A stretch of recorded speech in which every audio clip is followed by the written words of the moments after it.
Hey everyone, how's it going? It's Chris back here again with another Patreon exclusive video number 2. We're going through the whiskey and booze cellar and stuff like that, and we are doing some bottle maintenance. So it's a yearly thing.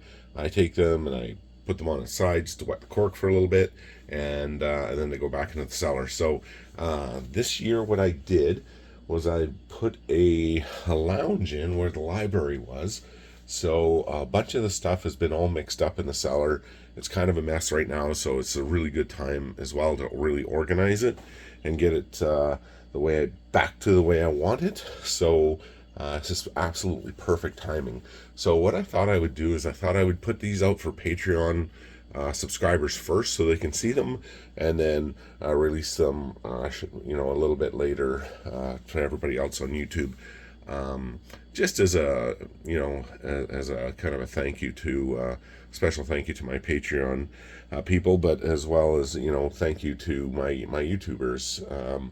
This is going to be a few hours of videoing, so if you guys like a lot of long kind of content stuff, this is definitely for you.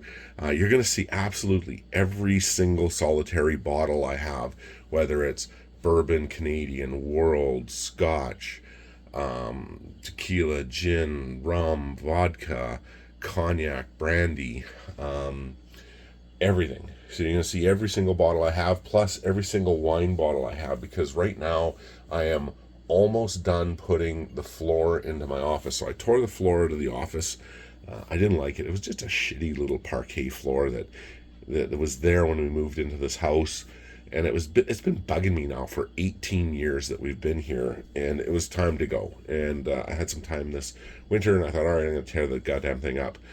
Well, it's been a lot of work, because there's a lot, a fairly decent sized office, so I had a bunch of stuff in there. But it was a really good excuse to declutter a lot of stuff too. So brought a lot of stuff into the rec room, got rid of so much stuff. It's been really good, like really, really good, and then putting the office back together. So it's going to be really well organized, super clean, very open, and exactly the way I want it. So everything's going to be good. So or at least I'll keep telling myself that.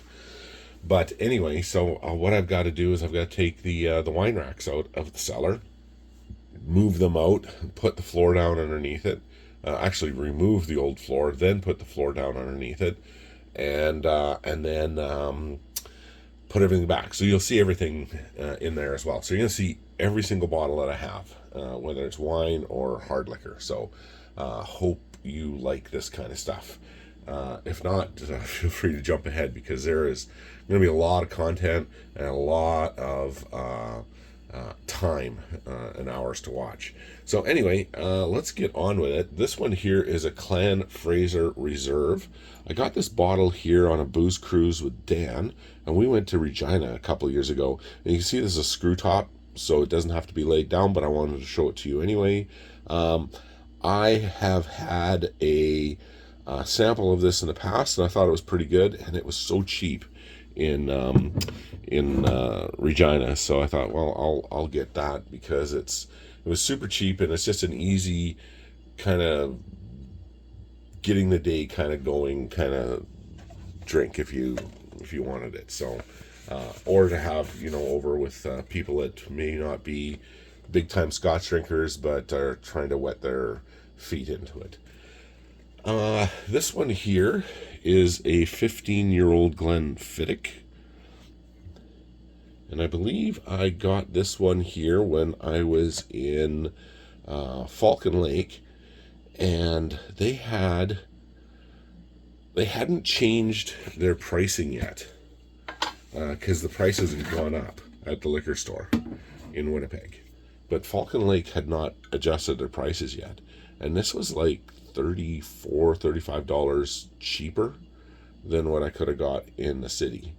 And I have had this one before at a friend's house, and it's not too bad. Like it's pretty good, but for the savings, I thought, why the hell not? And it's different, like it's nice. It's super super super easy going drink, and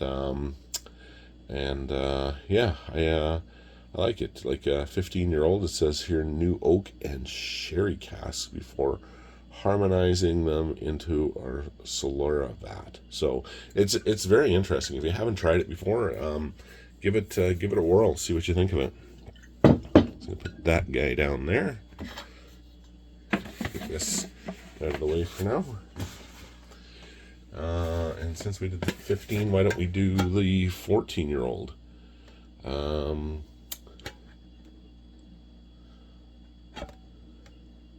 That's what that one looks like.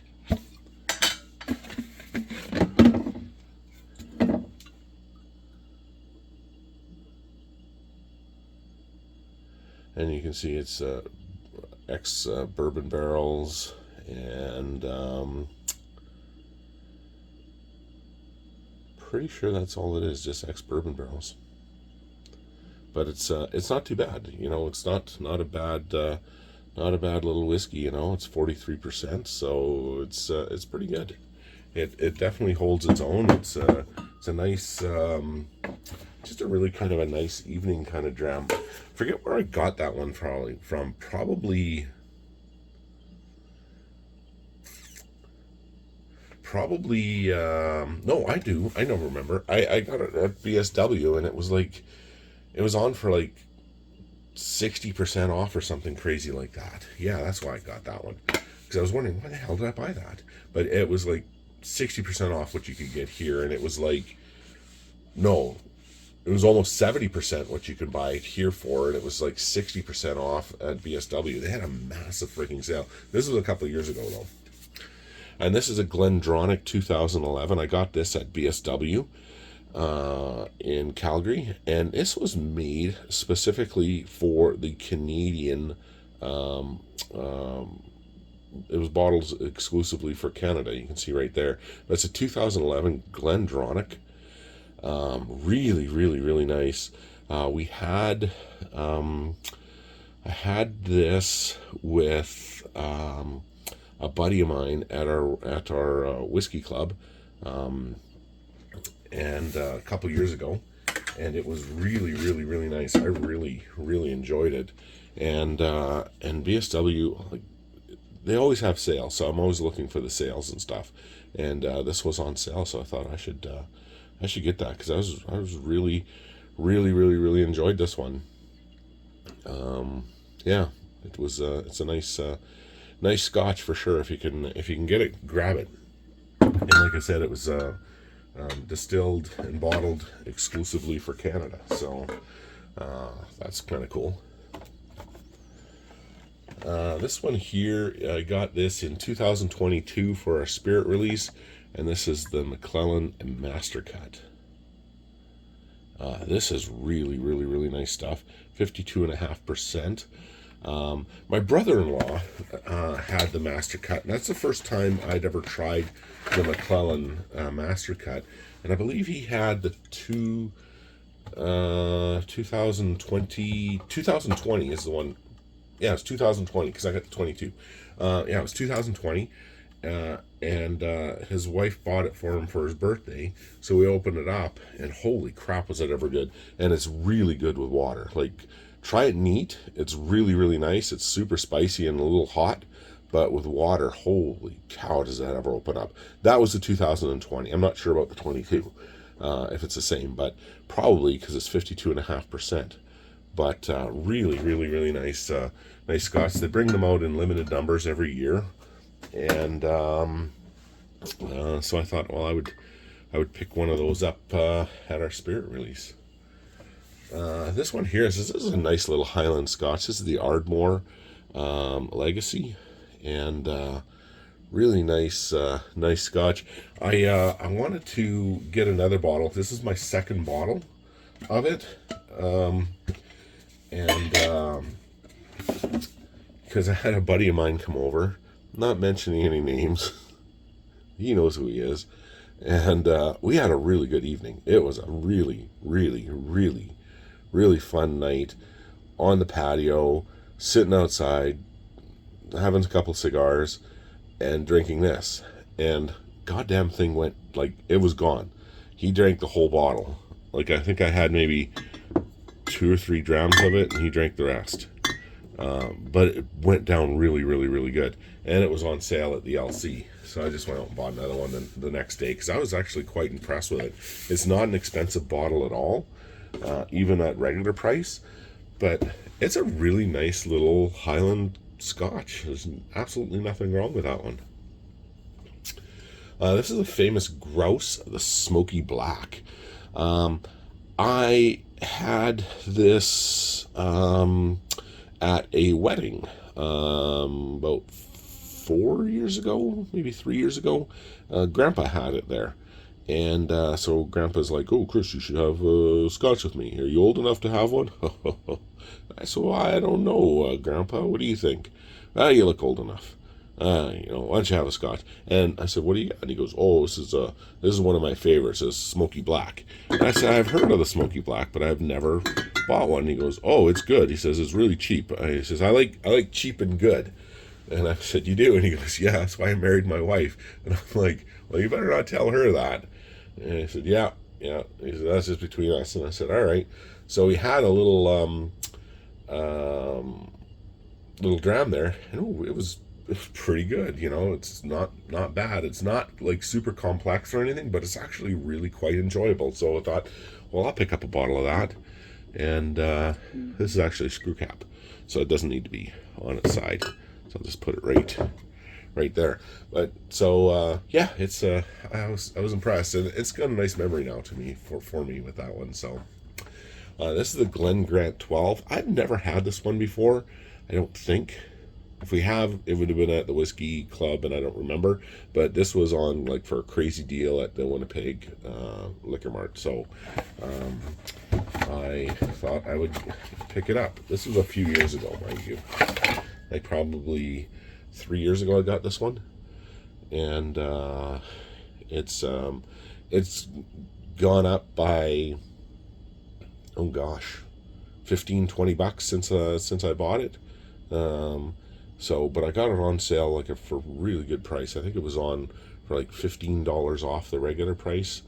It was when they were celebrating their 100th anniversary of the Manitoba Liquor Commission. So every month they had a ton of stuff they would put on sale. A ton of stuff they would put on sale. So a bunch of us from our whiskey club and my wine guys and the stuff, we all went a little crazy and stuff, and we're buying up stuff, but we knew that they were really good deals and that they would not last, so we just thought, well, let's take advantage of the sales and pick stuff up and just put it in the cellar and enjoy it later.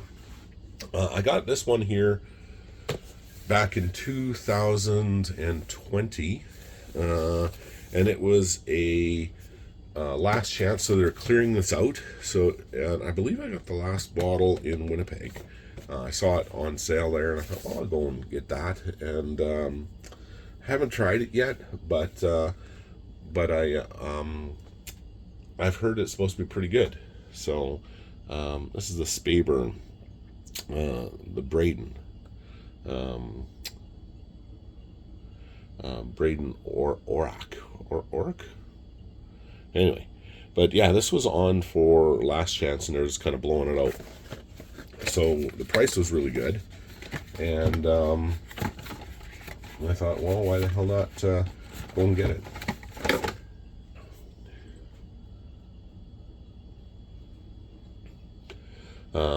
You can buy this really kind of anywhere else except for the Manitoba Liquor Commission. So it's not like it's a rare bottle or anything like that. Just because they're kind of getting rid of them for last chance, just means maybe they're not selling here at the LC, or maybe they can't get the deal or the amount that they require at the LC, so they just kind of get rid of them. This one here, this is my second bottle of this. This is the Balvenie 12-year-old Doublewood. This is really, really, really, really good. Like I said, this is my second bottle of this. I really like this one a lot. And I had the 14-year-old as well at one point, but I think about 2 years ago that one went to the wayside. It was a Caribbean cask, and I really enjoyed that one. And I really, really like this one here too.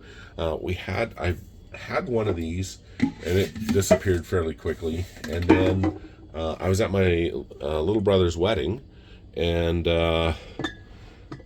somebody had bought him. One of the guests had bought him that bottle for a wedding gift and brought it to the wedding. And a bunch of us, all cousins and everything, were all sitting around talking, and good friends were hanging out talking at the bar. And I saw it sitting there, and I said, "Oh, where'd you get that, Toddy?" And he's like, "Oh, so and so gave it to me." And I'm like, "Oh, that's awesome." He goes, "Well, let's open it." And I'm like, "Well, no, that's your wedding gift." And he goes, "No, no, no, we're gonna open it. That's what the whole point of it's here for."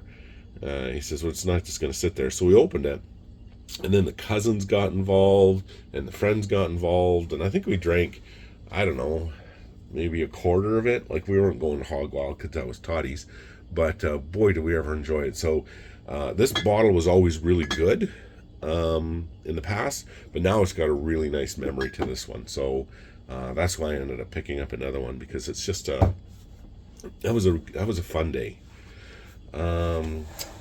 We've got an Arbalure 16-year-old.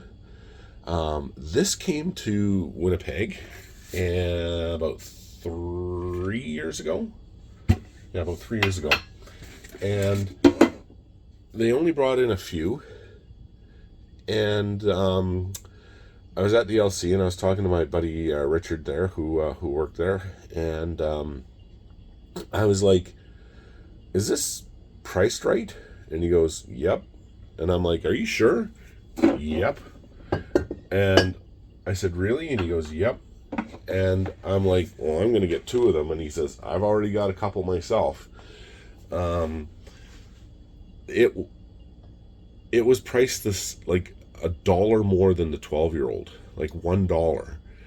And it was really, really cheap. And I'm like, they're going to realize that they've kind of screwed up, because this, I don't think, is the right price, because I'm looking at prices in Calgary, Ontario, BC, and they're all like way, way, way, way, way more than what they're asking for here. Like, this is like crazy. And he goes, "I know."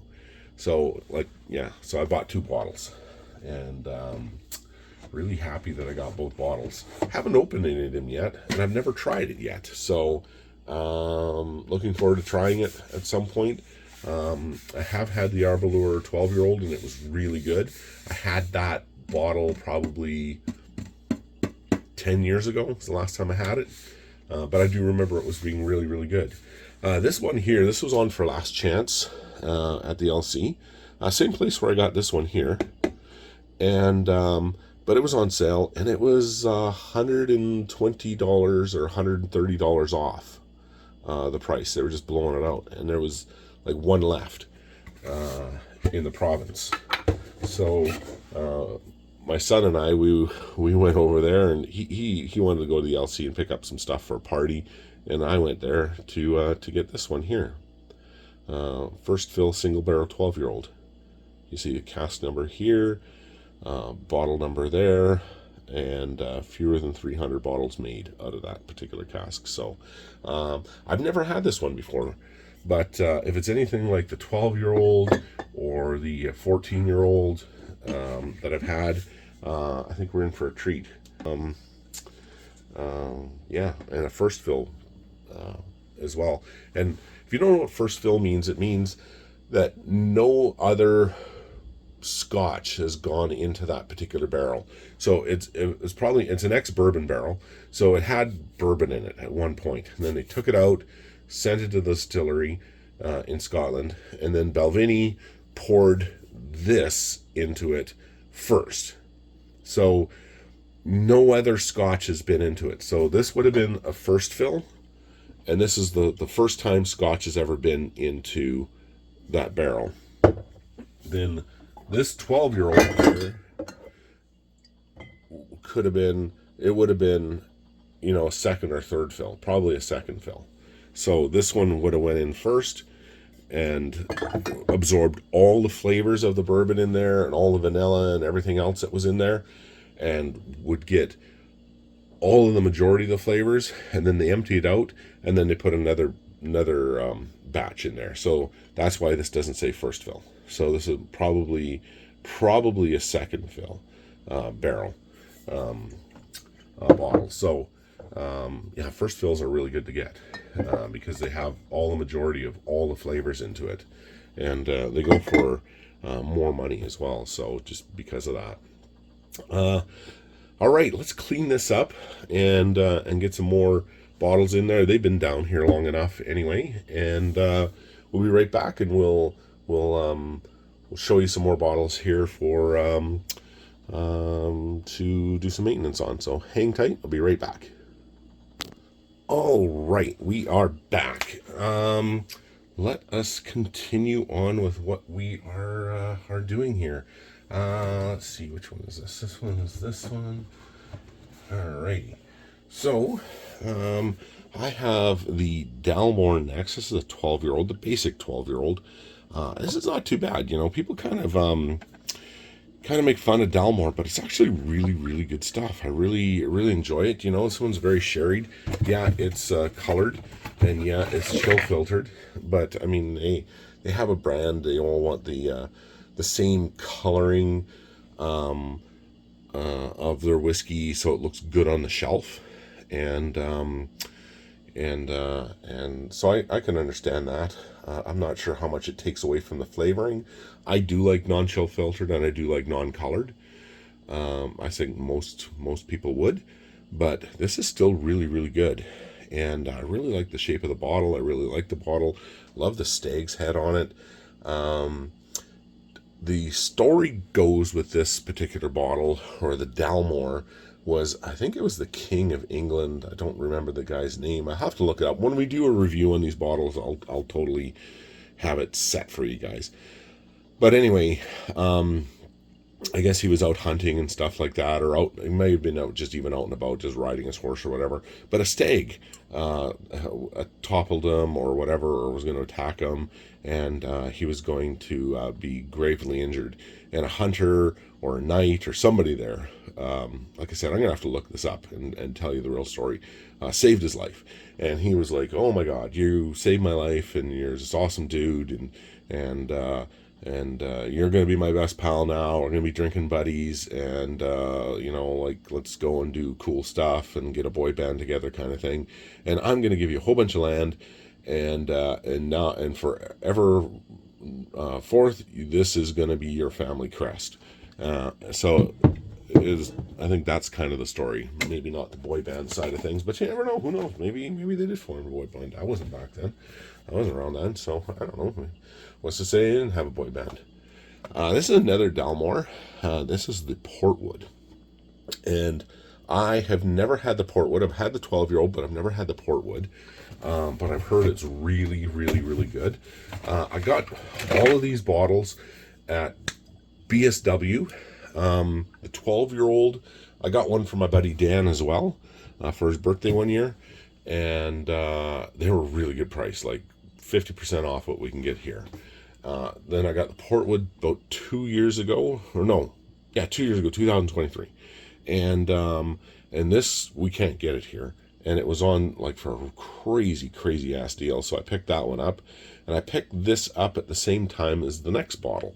And they're both on for like really crazy deals. Like this was cheaper than what this was at the LC in Manitoba. Like quite a bit cheaper. And this isn't even that expensive, even here, but this was way cheaper at DSW in Calgary. And this one here we can't get either in Manitoba, and it was like super crazy deal. It wasn't much more than the Portwood. This normally goes for just over $200, and I think I got this particular bottle for about 110. Yeah, it was about $110. It's gone up since then. And even the sales now, I think, are around 150, 140. So I got a good deal on this one. And this is the cigar malt from Dalmore. And I have had this.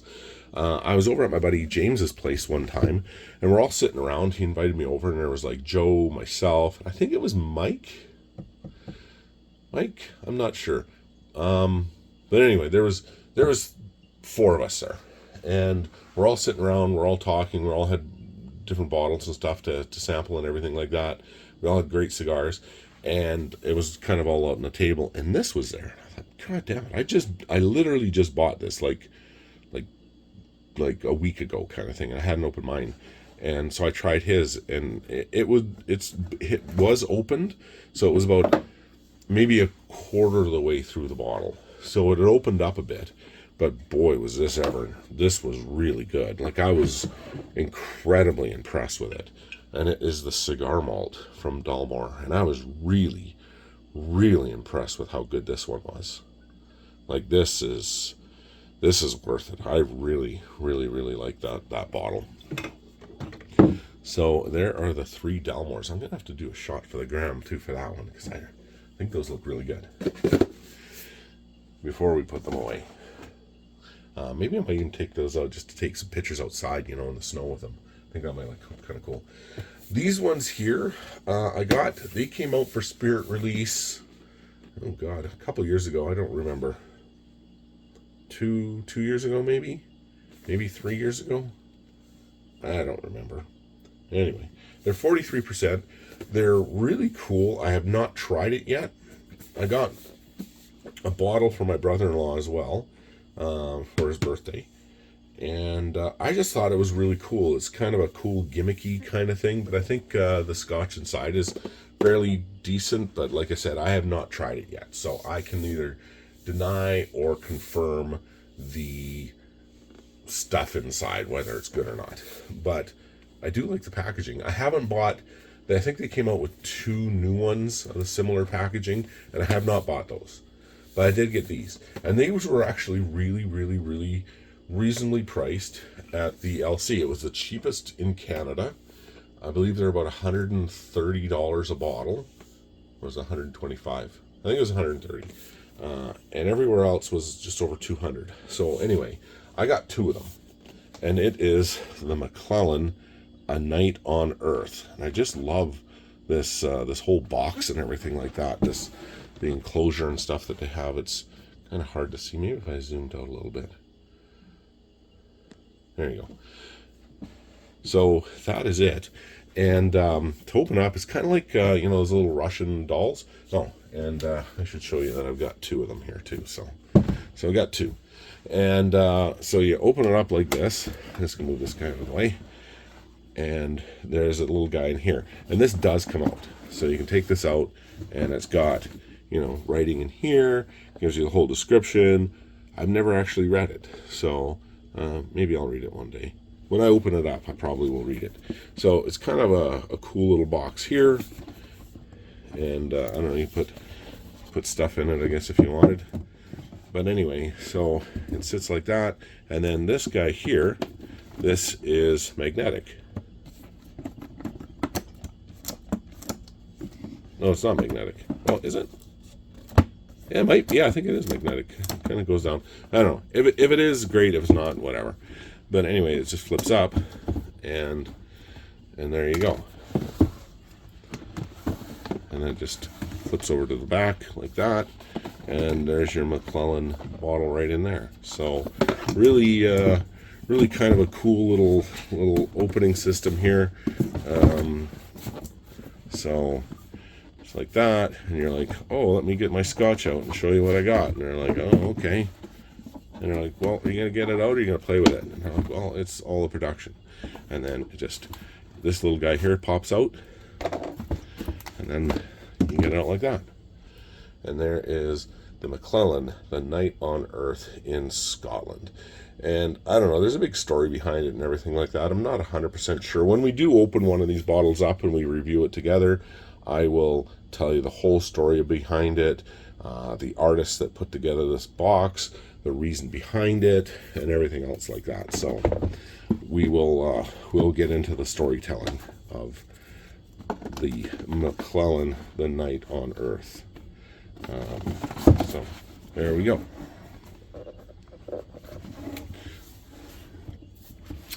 I'll just tip these over like that. There we go. Alrighty. The next one here is, and I'll clean this out and make more room for us here for the next. Yeah, I'll do that. I'll clean this out and then make more room here for the next batch. But this here is a Glenmorangie. Glenmorangie? Yeah, Glenmorangie. This is the 18-year-old. This is the, what do they call it? Extremely rare. I don't know how extremely rare it is, but it's cool. It's kind of got a leathery kind of a feel to it. I don't think it's real leather, but it might be. It's got a kind of a leathery feel to the box, and then you open it up, and then there's your Glenmorangie 18-year-old. So, and hang on one second. I'm just gonna pull this bad boy out here. That's what she said. That's my joke. Damn it, Dwight. And there we go. This is what the bottle looks like with the case. And just give me 1 second here. You're gonna see a pre-unboxing of what I picked up that came in yesterday. So hang on 1 sec. I'll be right back. This is an exclusive. Although, yeah, this will probably be up before the other one because I'm going to post this unboxing. Oh wait, it's today's Wednesday. Yeah, I'll probably post this unboxing today, and then you guys will, whenever I get this edited, you'll be able to see it. So anyway, hang on. Yeah, so anyway, this is what I picked up yesterday, and it came in, and I'm actually just going to move this stuff all out of the way. So give me half a second here once again. Alrighty, I am back. So yeah, so this is the 18-year-old extremely rare. And you know, I've seen on BSW the other day that it looks like they may be changing the box up. Like, I really like this color box. The new one that they're doing, I think, is a blue and orange, and I'm not really much of a fan of that. It doesn't look quite as elegant as this one here does. So, and it looks cardboardy and not leather. But the other one that I did bring in yesterday, and it traveled, so I'm sure it's probably been juggled around. It's probably been on its side, but I'll show you guys anyway. But this is the Glenmorangie, or Morangie, I don't know, however you want to pronounce it. Morangie, people pronounce that as well. But anyway, this is the Signet. This is a hard box wood. And I've never had the Signet before, but I heard it is a thing of awesomeness. Let's see if I can get a shot of it like this here for the...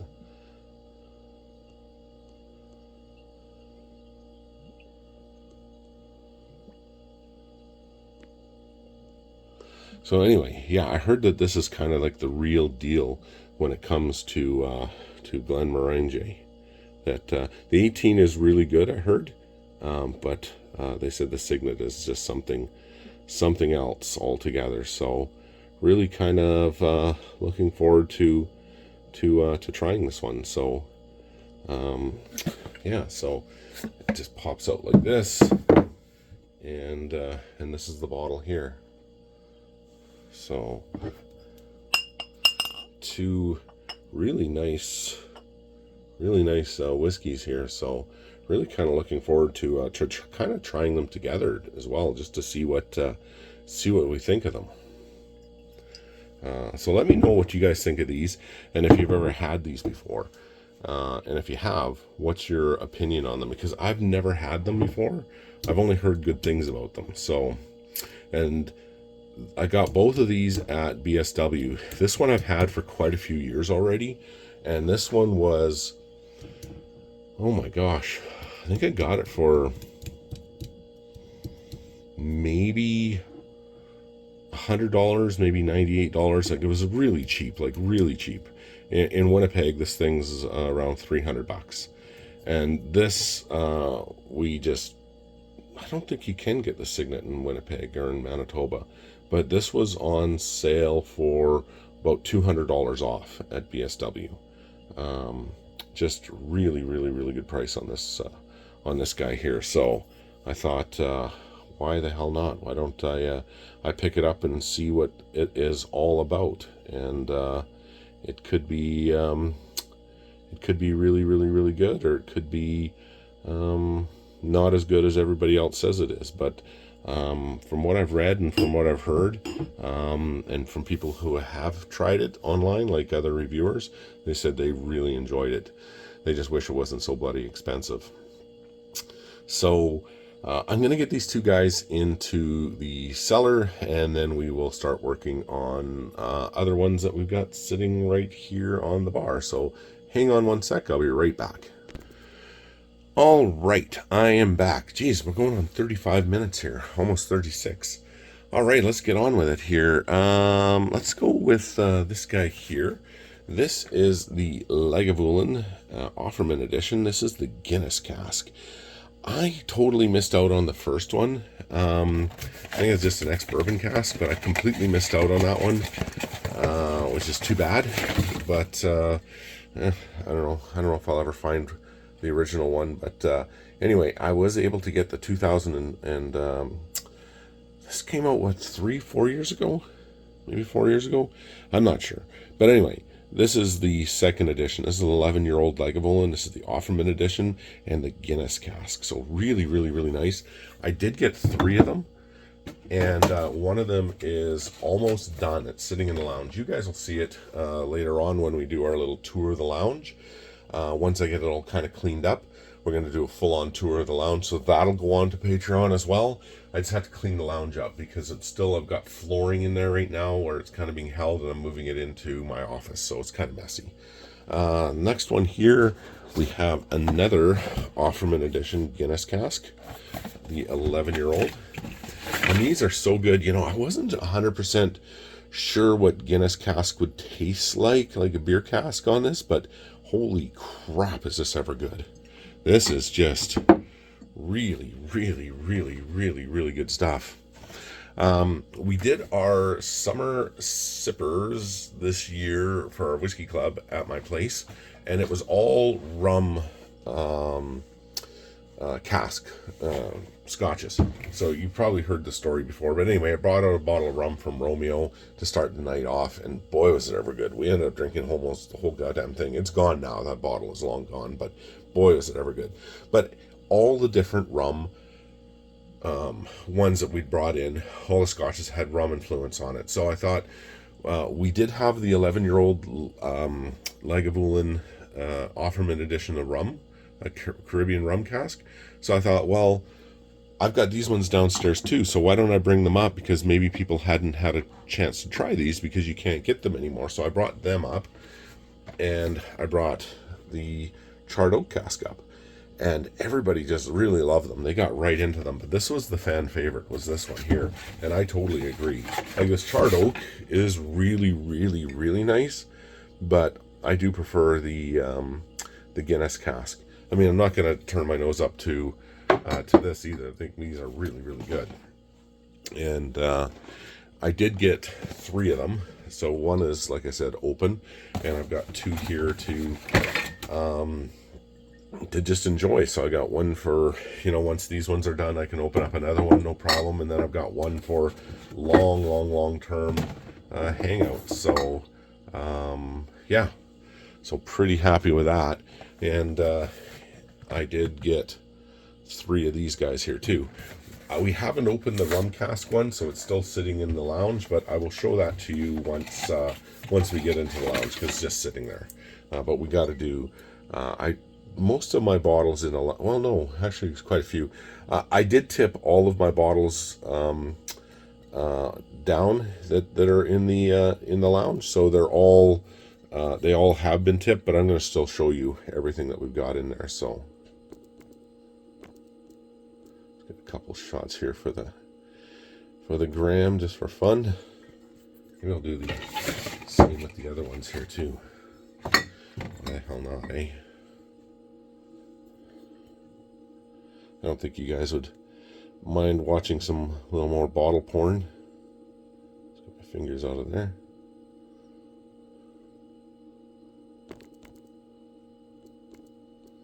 go. And last one here. Doodly-doo-doo-doo.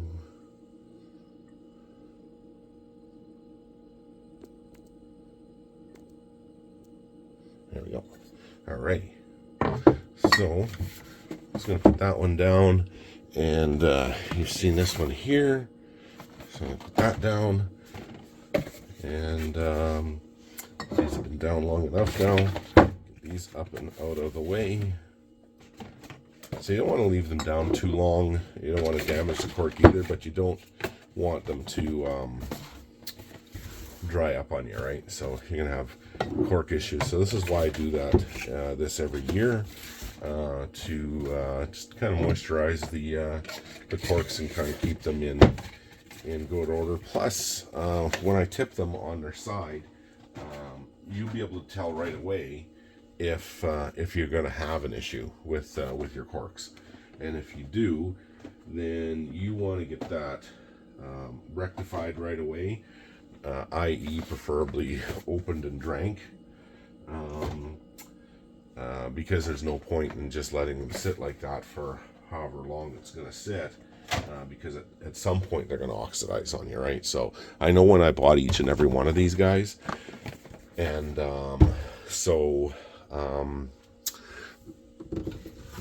I know that if there is an issue with a cork issue, I know how long it's been sitting. So,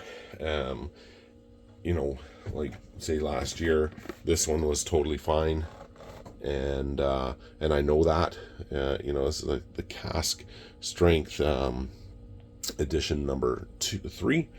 Man, I just really love these. Love everything from Highland Park, but say for example, you do have an issue with this particular cork, and I know last year I did not. So it's full, and say now I put it down and say it starts leaking. Well, I know that it hasn't been sitting there for too long. Like, I know that it's only been at least the most it's been being oxidized in a full bottle like this a year. So there's really no damage to it whatsoever. But say I buy this and I don't look at them for say 5-10 years from now, and then you tip them over and then crap, you got some leakage. Well, how long? You don't know how long you've had issues with that bottle for. It may completely be cork now, and it may not be any good at all to drink and consume. So you're just taking a chance by not looking at your bottles at least once a year. Yeah, but that's just kind of what I do. Plus, I just kind of like going through them, seeing them, organizing things, because things, kind of get sometimes jumbled up in the cellar, especially when you've got friends over and they're going through stuff and they're not putting stuff back the way you normally would. And yeah, it's just, and I just kind of like looking at them again. This is release number 2. This is their cask strength edition. I think they're up to maybe release number 5. I know for a fact, for sure, they have release number 4. I don't have number 4 yet. But man, are these ever good. I really, really, really, really, really enjoy these bottles here for sure. They are so good. And like I said, I am a massive fan of Highland Park. Big time fan of Highland Park. So, and I like the whole story behind, how they run their distillery. But I like the fact that they're in Orkney, how they get their peat, the fact that I lived in the Arctic for so many years. They're on the same kind of latitude of where I used to live, so way above the tree line. And I like that they're close to Denmark and Norway, and that the Vikings are over there all the time. And they're very Nordic country. And this is release number 1. And this is what the bottle looks like here. So put this one down here, and let's see, what else have we got? Well, this one here I had brought in yesterday, so we've done the unboxing, and but I still want to show you guys here on Patreon everything that we've got. So kind of like the Signet, we've done the unboxing, but I still want you guys to see everything here. So I know this one's been laid down. In fact I laid it down yesterday, but it did travel, so it's been jumbling around. But this is the Glenfiddich.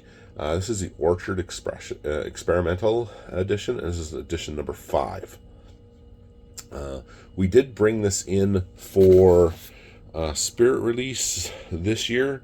I did not pick it up.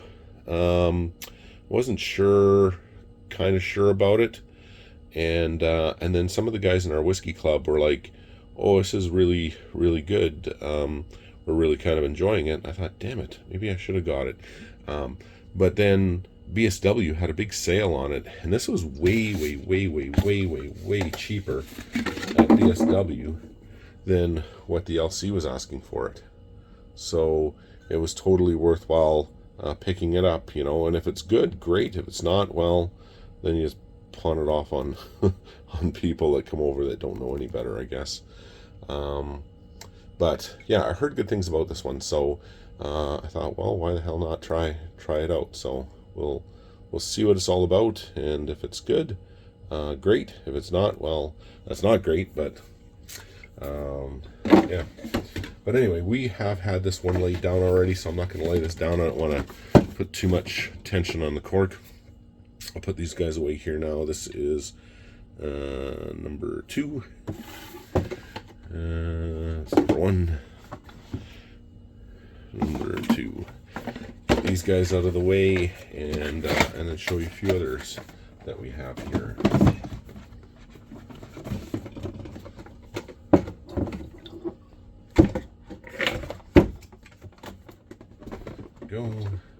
Go. Alrighty.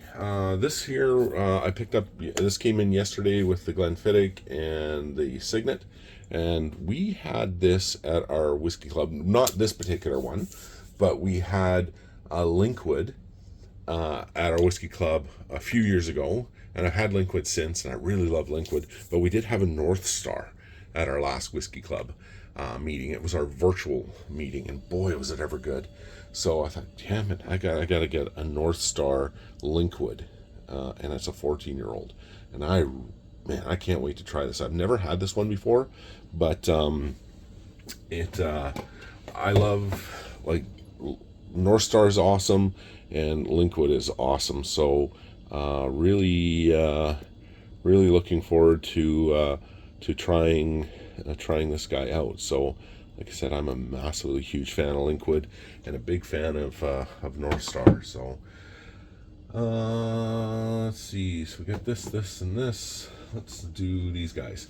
We did our spooky spirits in around Halloween for our whiskey club, the Manitoba Spirit Society. You gotta check them out. They're a super good group of people, guys and gals. There's about it's about 60-40, so about 60% guys, 40% girls, so really good mixture. And we all just, one thing in common, we love whiskey, and we love hanging out, and they're just the best of the best of the best people ever. Like, they're just really nice people. Like, I have so much fun when I'm there, hanging out with my really good friends, and it's just such a nice place to be around these really great people. You know, I can't say enough good things about these guys, you know, guys and girls. They're just, man, I'm really lucky that the day, I'll tell the story again. So it was during COVID, and it was, they had Whiskey Fest, but we couldn't meet in public because of COVID. So they did this kind of as a virtual thing, but you went to the LC, and you picked up boxes and booze, and in the box there was a Zoom code. So you went home, and on that particular day and time, you put in the code, and then they would do the whole description and everything like that of the booze and everything like that you're trying. And it was really fun. So I called my buddy Dan up, and I said, Dan, do you want to do this? And he goes, yep, I totally do. And I wasn't the biggest whiskey guy at the time. I kind of sort of liked it, but I wasn't really 100% sold on it like I am now. So I thought, well, I'll try a little bit and see what if I like it, because I was a big rum and wine and beer kind of guy before, and cognac and port and stuff like that. And Dan's like, yeah, 100% on board with it. So we went out, got our stuff, got together here and at Dan's place, and it kind of alternated back and forth. And we had friends over, and we had Dan's dad over, and man, it was just so much fun. Like, it was just fun, like really fun. And man, did I ever like the whiskey. Boy, my palate changed a lot since the last time I had it. As you could tell, I've gotten a little ridiculous with it. You went full retard, man. Never go full retard. But anyway, then we had our spirit release. And so, God damn it, a couple months later, spirit release. So I went over to the LC, went in there, spent way too much money. Everybody was clapping as I was going through there, but I met a lot of really cool guys in line. One of them was James Burton, who's become one of my closest friends. And so James and I were talking in line, and he's a super nice guy, and I talk to anybody too. So we kind of started a little friendship just in line. And then we went through the LC, and we're kind of like almost side by side, kind of getting the same kind of stuff. And then we're going through the LC, like going through the checkout, and I was one person ahead of him. He was right behind me. Everyone's clapping. I'm like, don't clap for an idiot. And then we all started talking outside in the parking lot. There's a whole bunch of us. There's probably, I don't know, 8 or 10 of us. And James is like, hey, my name's James Burton. I'm like, oh, I'm Chris Jensen. And he goes, you should come to our whiskey club. And I said, a whiskey club? He goes, yeah, it's really, really cool. It's at our president's place. We're doing a meeting. We meet every last Wednesday of the month. And it's over at Mark Kaufman's place. He's got a YouTube channel, and you should check him out. It's called Whiskey Whistle. And he's got a lot of followers. He's got way more followers than I do. And Mark's a really cool guy. He's moved back over to South Korea with his family. But a really good guy. And so I said, oh, okay. Thought, why not? I'll go there and check it out. Went in there, and it was like you're meeting long-lost friends you haven't seen in 10 years. I didn't know any of these people. And they're like, sit down, and this is my name, and we're all sitting around talking like we're all buddies and stuff. And Lee Hansen was there, and Lee was doing a presentation of his booze that he's a distributor for, and we were able to buy booze there. I thought, holy shit, this is really, really cool. And then James was there, and he's like, hey, Chris, super, super happy you made it. And that was the rabbit hole, and I just fell right down. It wasn't even like a little, like, going through the garden kind of thing. It was like a vertical drop, and it's still dropping. I still haven't hit the ground yet. It's the rabbit hole is very, very, very deep in this whiskey club and in this whiskey and scotch people that enjoy scotch and whiskey. It is a very deep rabbit hole, and the friends that I've made at the whiskey club and online and abroad have just been absolutely incredible. Like, it's just been so much fun, like so much fun. But anyway, that is the story of the whiskey club, and I don't even know why I started talking about that. But anyway, we're over at Mike's place here for our whiskey club meeting, and maybe I was just wanted to tell you how I got into the whiskey club. I don't know, you've heard it before, but anyway, this is a Patreon channel, and I know Gary, you're awesome, man. I love you. Guys, say hi to Gary. Gary's a super cool guy. He's just a really, really, really nice fella.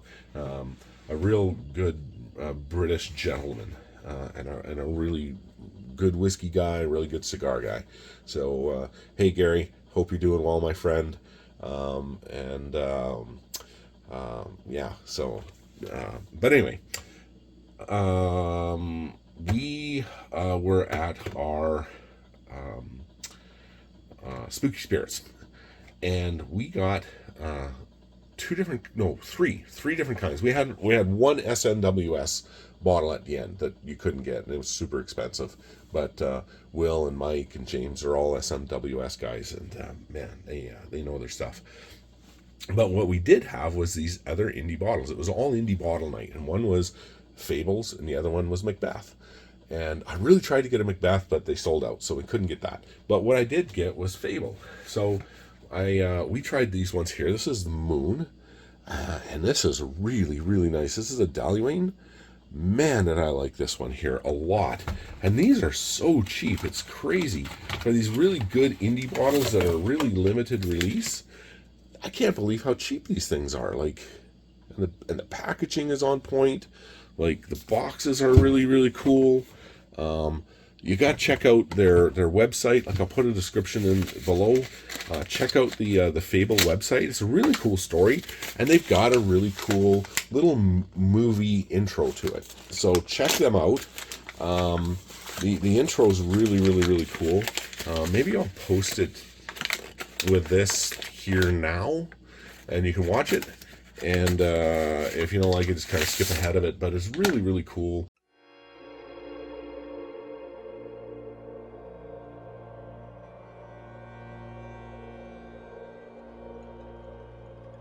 The Ghost Piper of Clanyard Bay.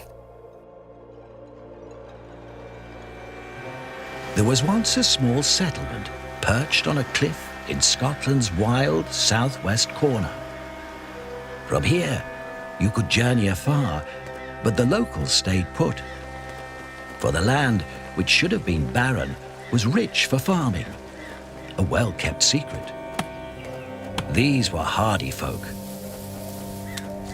They did not complain or scare easily, but for one strange thing. On stormy nights, eerie screams seemed to come from below them. There, where jarring waves met rugged bay, stood a gaping, hollow cave. Some said a network of tunnels lay beyond. Inside it lived wicked fairies. No one dared venture into the cave for fear of their very lives. The cave was left untouched until, one spring day, an old piper appeared with a dog. The rough hound was as grey as the beard of its owner, who was surely the finest piper in the land.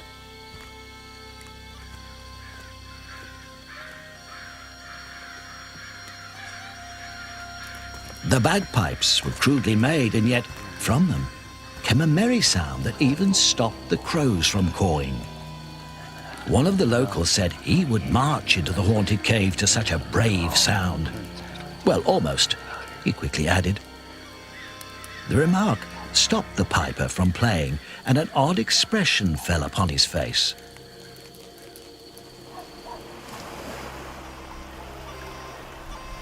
And so, accompanied by his faithful dog, the piper ventured into the cave, playing boldly as he went.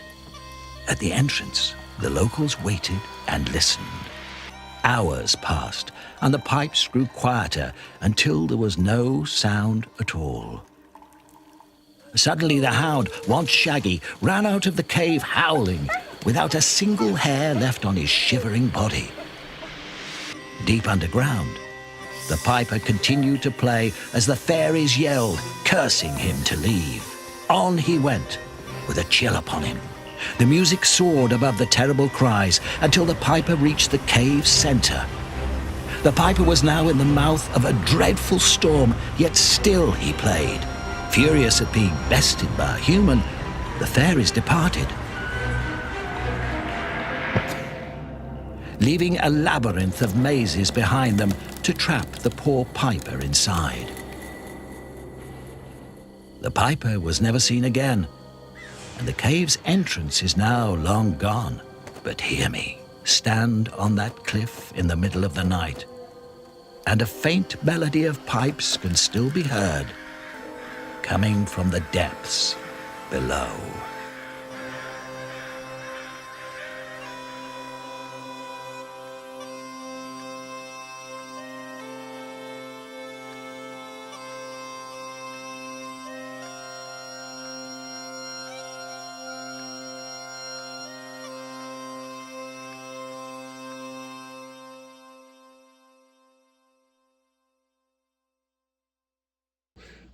and a really cool story, but it tells the story of fable, and it's kind of like I think it's close to the Pied Piper thing. But anyway, this is the Moon bottle, and man, did I ever like this one here. Let's see if I can get a shot here without my hand in the way.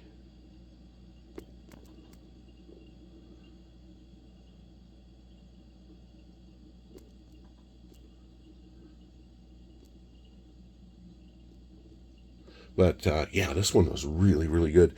And you could see here on the bottle, you could see the cask and when it was bottled, what kind of cask they use. So it's a hogshead. It's non-chill filtered. It's not colored. You can tell how many, the age of it is 11 years. And it's 247 out of 275 bottles made, and that is it. It's done.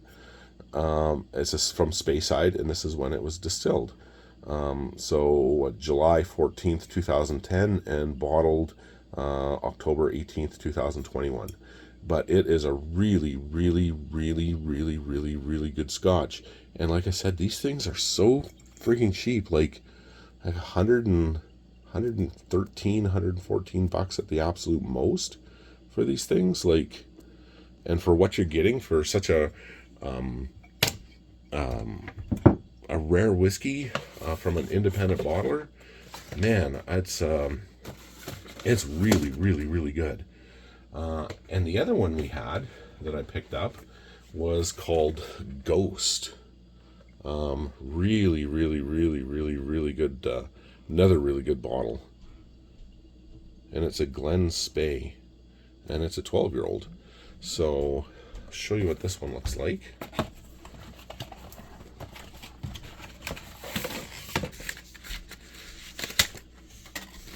So, and then let's take the little bag off of it here.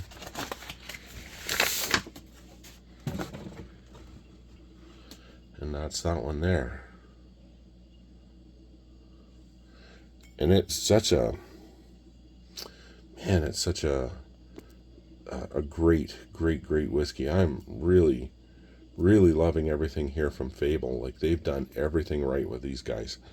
And you can see this is the cask number, and on their website you can go to the cask and it'll say, whether it was made in the UK or Japan or for USA or for wherever, and it'll tell you what the cask number is. And here it was bottled in April 26th of 2022.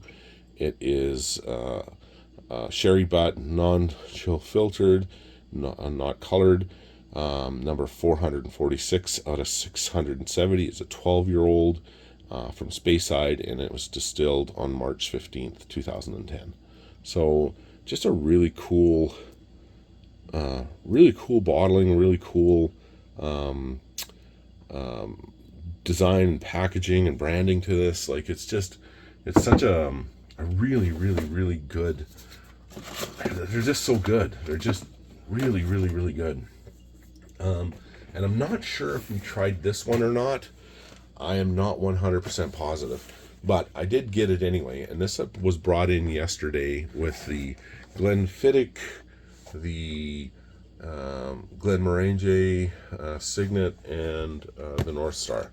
And this is another Fable, and this is the Labyrinth. And this is a 12-year-old Inch Tower. And I love Inch Tower Scotch. It is really, really good.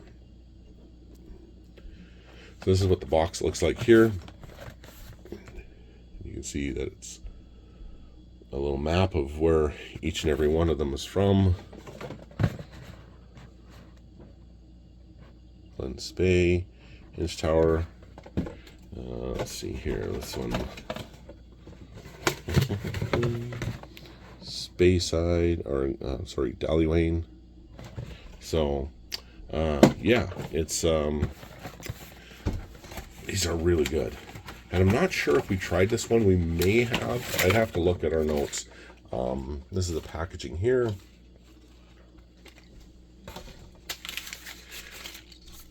That comes off. Comes out of a little bag.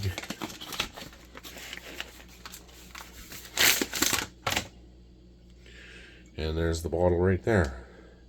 It's this is really, really cool.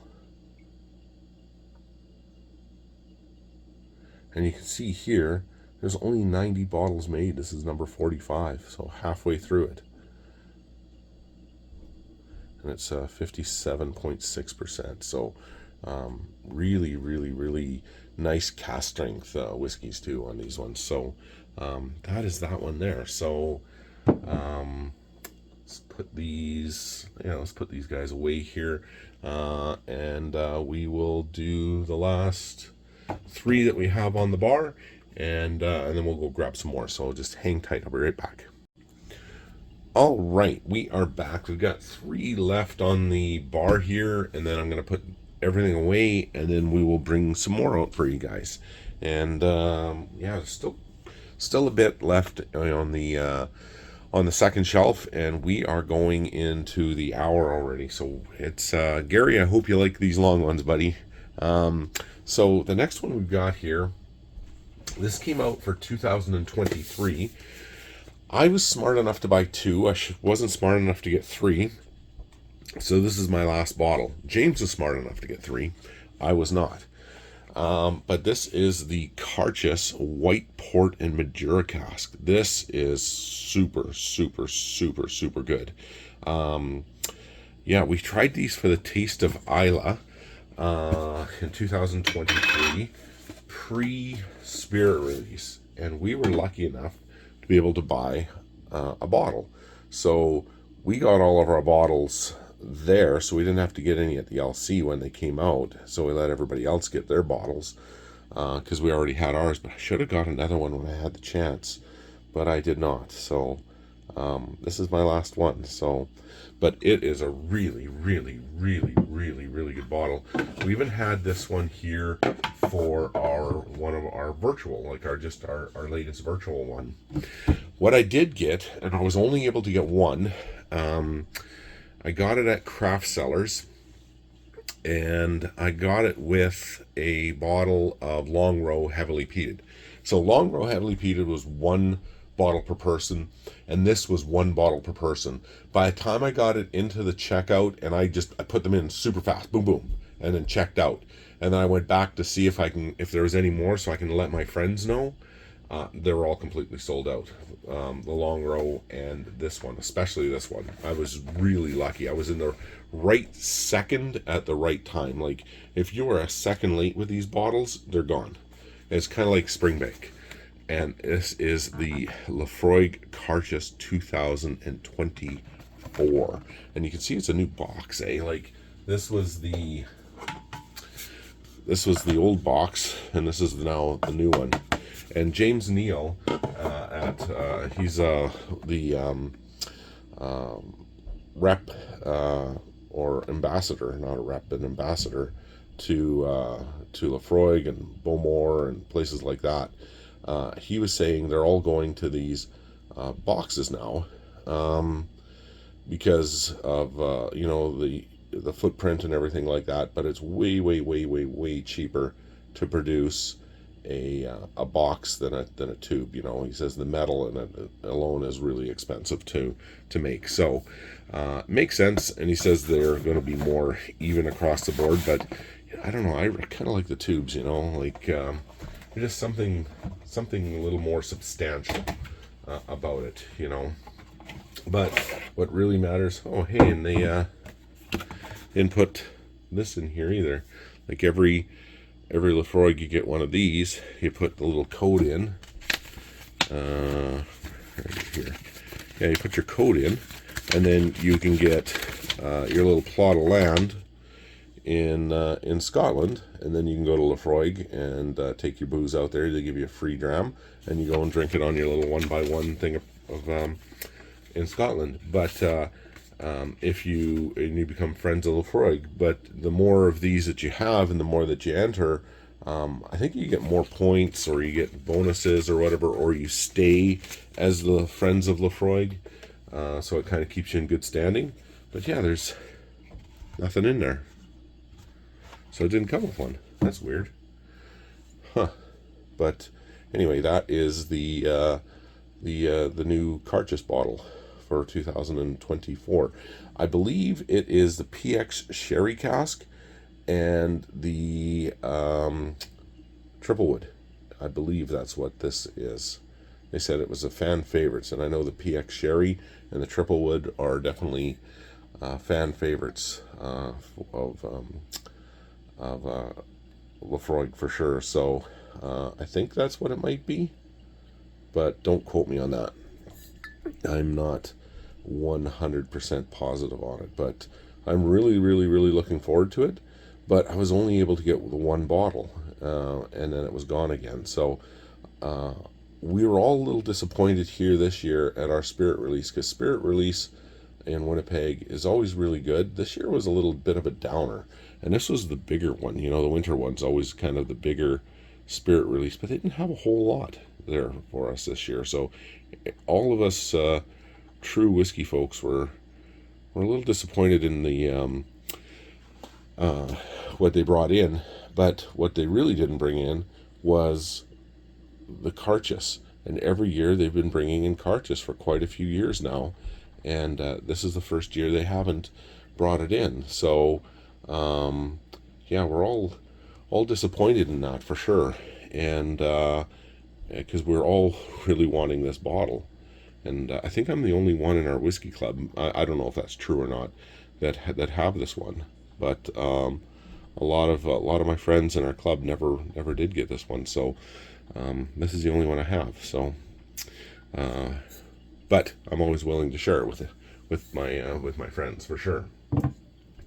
And the last bottle we have here before we go back into the cellar, I got this probably 3, maybe 4 years ago, and it's a Gordon and MacPhail, and it is their connoisseur's choice, and it is this one here, and this is a Strath Isla.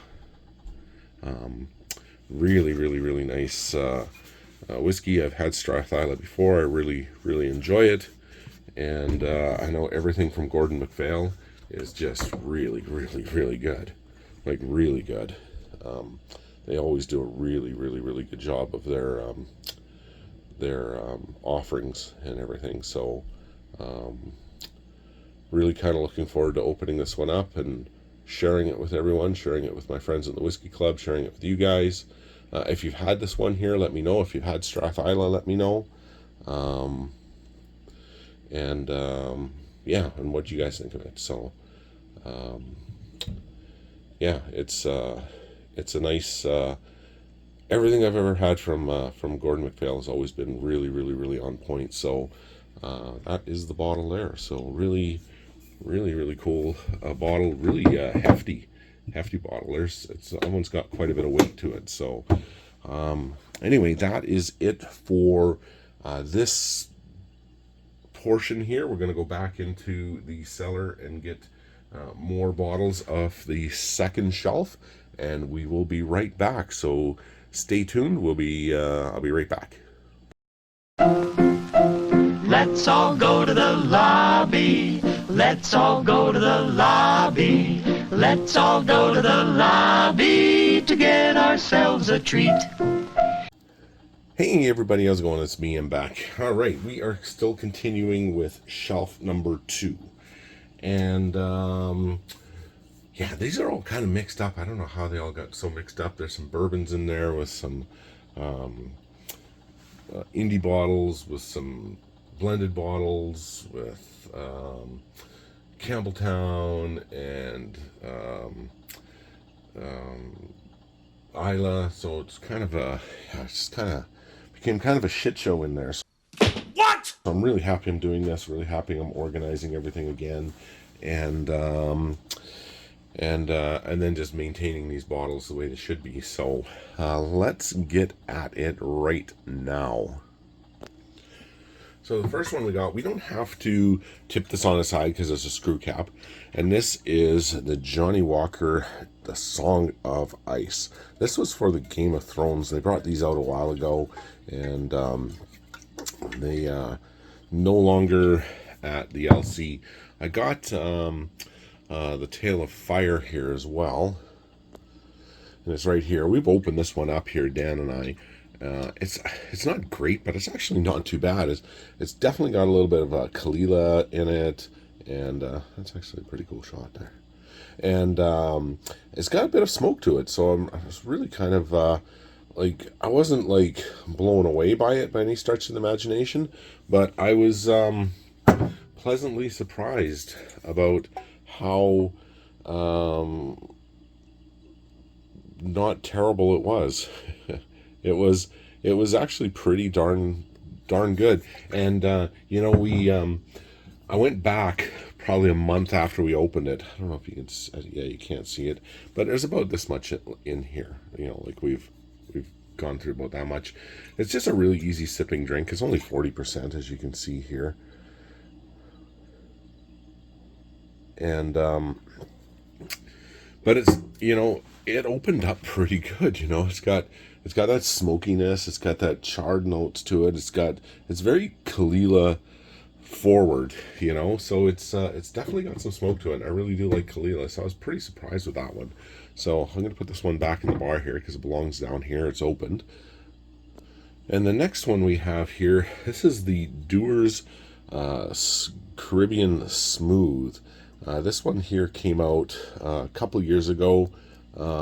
We had this one at our whiskey club for, I believe it was probably a rum night or something like that. I don't remember.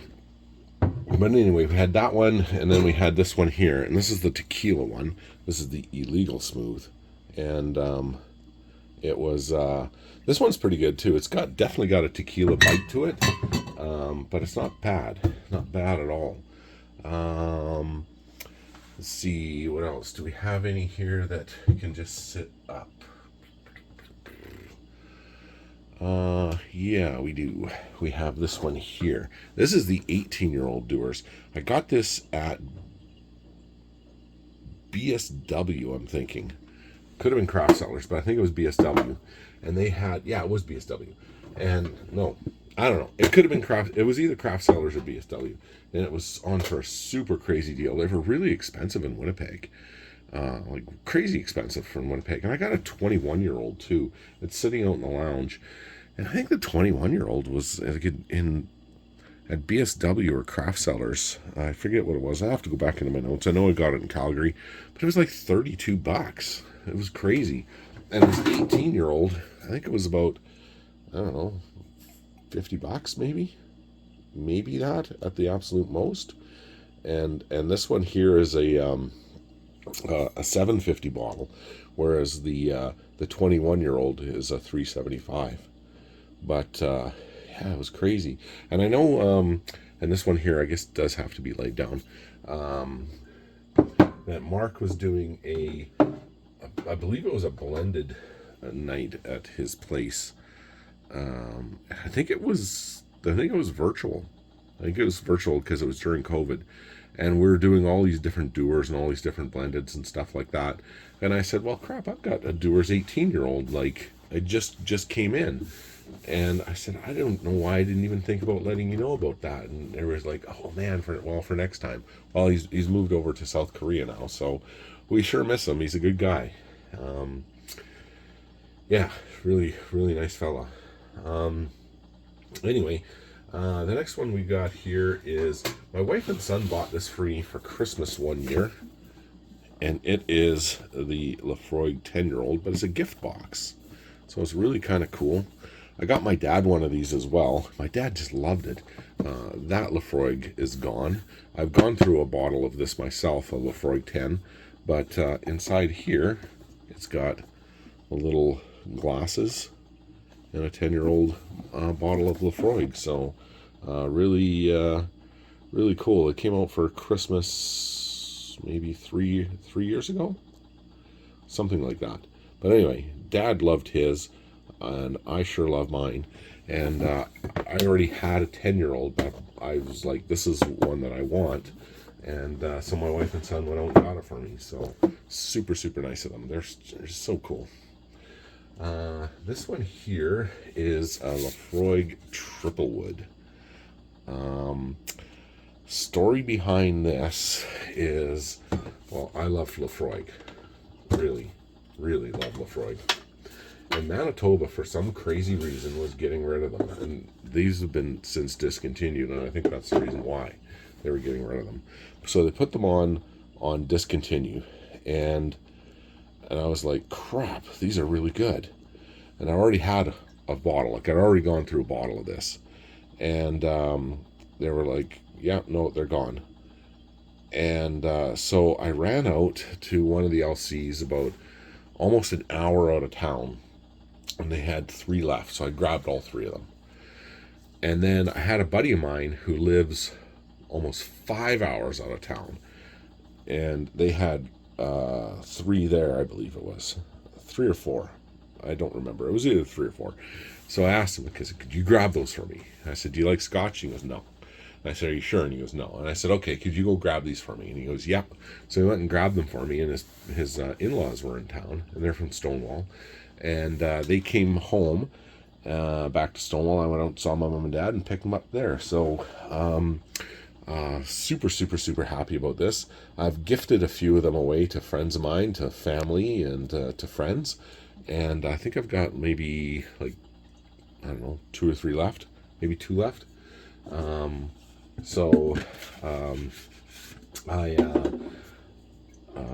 We drink these quite often, and I share them with whoever wants to come over and have one. I think I had like 6 at one time when they were completely discontinued. Gave 3 away, so I had 3, and then yeah, that was it. And then I drank one, and I don't know if one's out in the lounge or not. No, it's not, because what? I think we finished that one. Yeah, we did. So we finished that, and so I got 2 left. So 2 full bottles left. So yeah, so I'm not afraid to drink them. I'm certainly not afraid to share them with everybody. But yeah, it was crazy. This bottle here, I got in just recently. We did our virtual spirits release, and I believe I did an unboxing for this one here, but I'm not sure. And so we did a virtual. Was it virtual? Yeah, it was virtual. No, it wasn't. It was their blind. That's what it was. It was our blind. Was that our blind? It was either blind or virtual. It was one of the two. If it was blind, we did it over at Patent 5, a really great distillery here in Winnipeg. Good friend of ours in our whiskey club, Christian. He's the master distiller there. Super great guy. And he's my neighbor. Just a really super, super, super nice guy. I can't say enough great things about Christian and the crazy work he does. Do yourself a favor, go to Patent 5 and order some booze that Chris has made. It's really, really good stuff. But anyway, we've got a guy that we've been getting involved with, a new booze company, liquor store out in Calgary. It's called Crown Cellars. And he's been giving us really good deals and looking after our club really, really well. And so, of course, we look after him really, really well. And we buy stuff from him. But he had this out, and it was like... he had put the tasting notes out and everything. I said, boy, that ever sounds really good. And I'd already picked out a Kalila that I really, really wanted. And I said, man, this one sounds really good.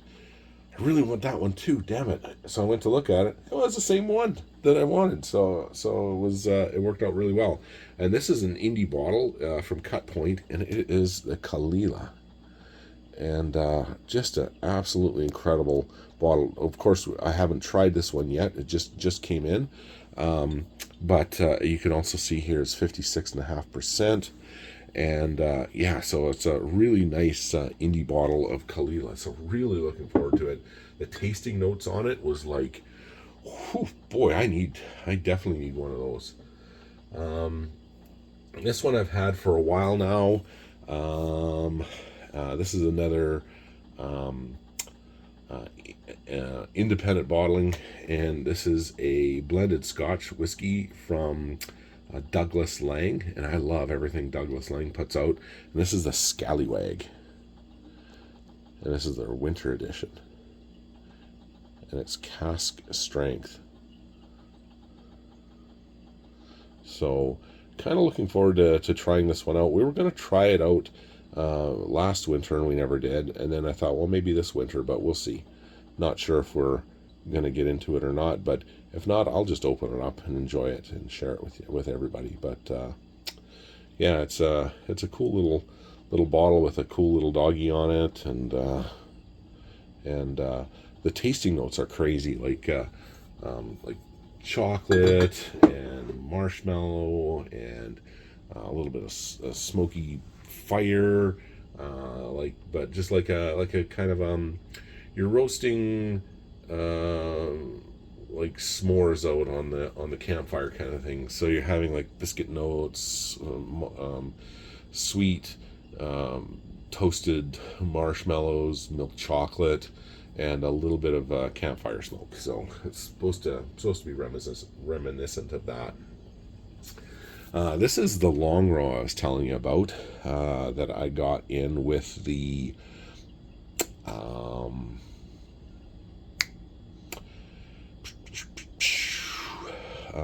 Carchus that I got, the 2024 Carchus. If you'd seen my unboxing of that, no, I didn't do an unboxing. We did it here. So anyway, this is the bottle that I got with that one there. So yeah, and this was a one per order kind of thing. It's 46%. Long row was really good. I really quite enjoyed that a lot.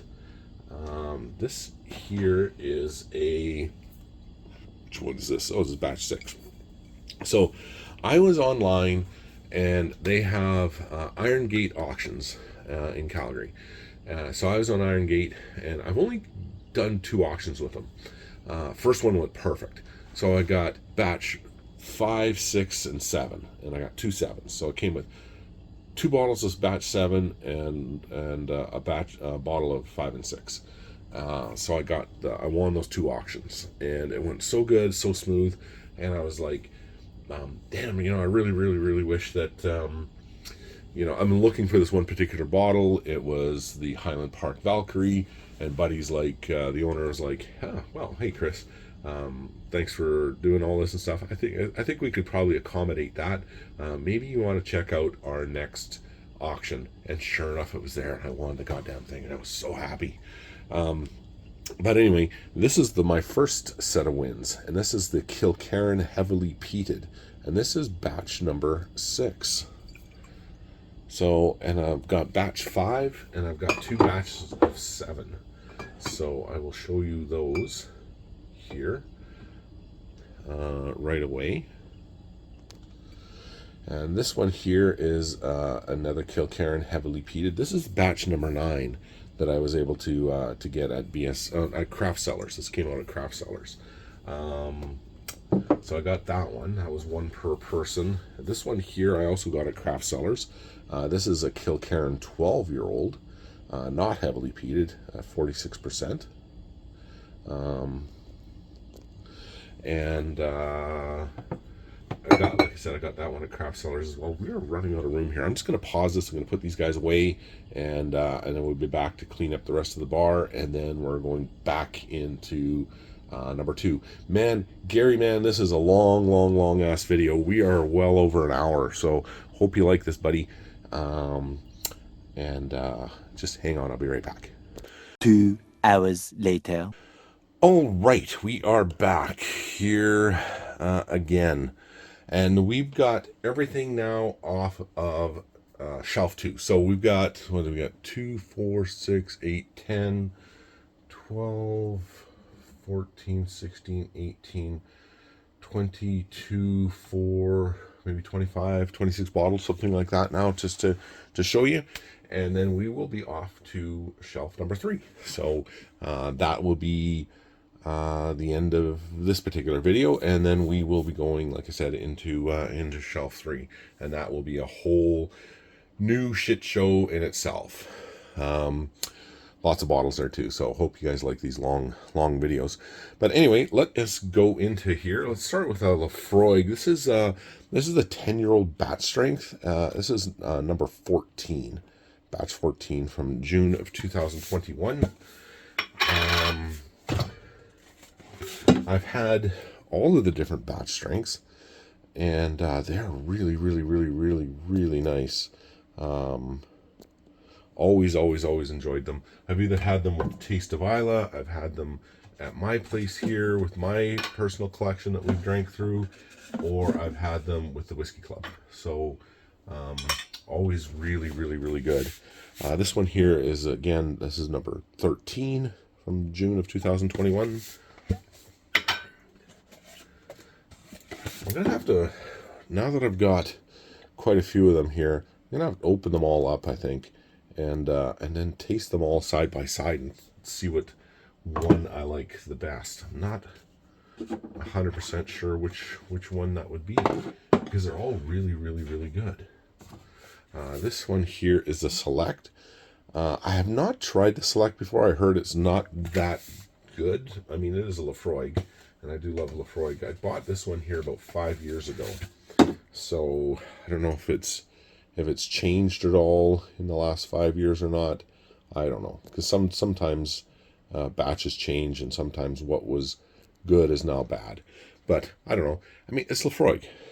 How bad can it be? I'm sure if you're like a big Lafroig guy like myself and James and a bunch of guys in our whiskey club, we may be a little disappointed in it. But I mean, it's still, when it comes right down to it, it's still Lafroig, right? And this one here is the Carchis. This is the Warehouse One. This came out, I believe, three years ago, 52.2%. I only got the one bottle. You know, I heard it didn't stand up to a couple of the other Carchises, so I thought, well, I'll just get the one bottle. And like an idiot, I only got the one bottle, and I mean, it's still a Carchis. I should have got at least two, three, what I should have got. And they were around here in Winnipeg forever at a really, really, really good price too.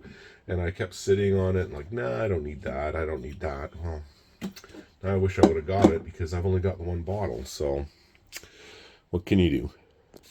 So this is another one. This is a batch 15, a 10-year-old batch 15. And these are all cask strength bottles here too. I'm not sure if I told you that or not. So you can see this batch 15. And you can see it's 56.5%. And these are really, really, really solid offerings here by Lafroig. Like really, really, really good. And yeah, I've never had a bad one at all. And this is batch 16. So I think this is all I've got up to, is from 13 to 16. But I might have doubles. I think I've got doubles of a couple of them because they were so bloody good, and once they're gone kind of thing, eh? So that's why I ended up getting a few extras, but I think they might be in the other room, but you'll see them. But this is yeah, these are really good, and as you could probably tell, I really, really, really, really, really like Lafroig a lot. And this one here is the 10-year-old sherry oak finish. This was the one that replaced the triple wood. And I did a tasting, back-to-back tasting of both of them. And just to see, because I wanted to see, because triple wood was one of my favorite Lafroigs. And I wanted to see if it was an actual worthy contender or replacement of such an iconic, beautiful, wonderful tasting scotch. You know what? And it really was. It definitely holds up. I mean, it's different, but it's also very, very, very good. And it is, I'd say it is a worthy replacement of such a really great and iconic and very, very, very missed scotch. They did a good job with this one.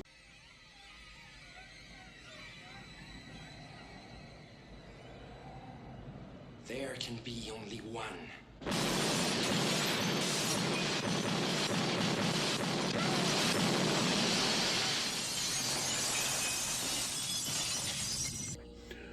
All right, we are back. I found a couple more Lafroigs sitting in the other room.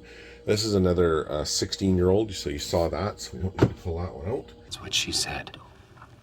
Don't you dare. This is the other triple wood I was telling you about. So you saw that one, so I'll just leave that one down here. Actually, you know what, I'm going to open them up, because I want to see, just to make sure that the bottles are still good. and there's no leaking, so I'm going to do that. But I don't need to show you the bottles themselves, so you've already seen those.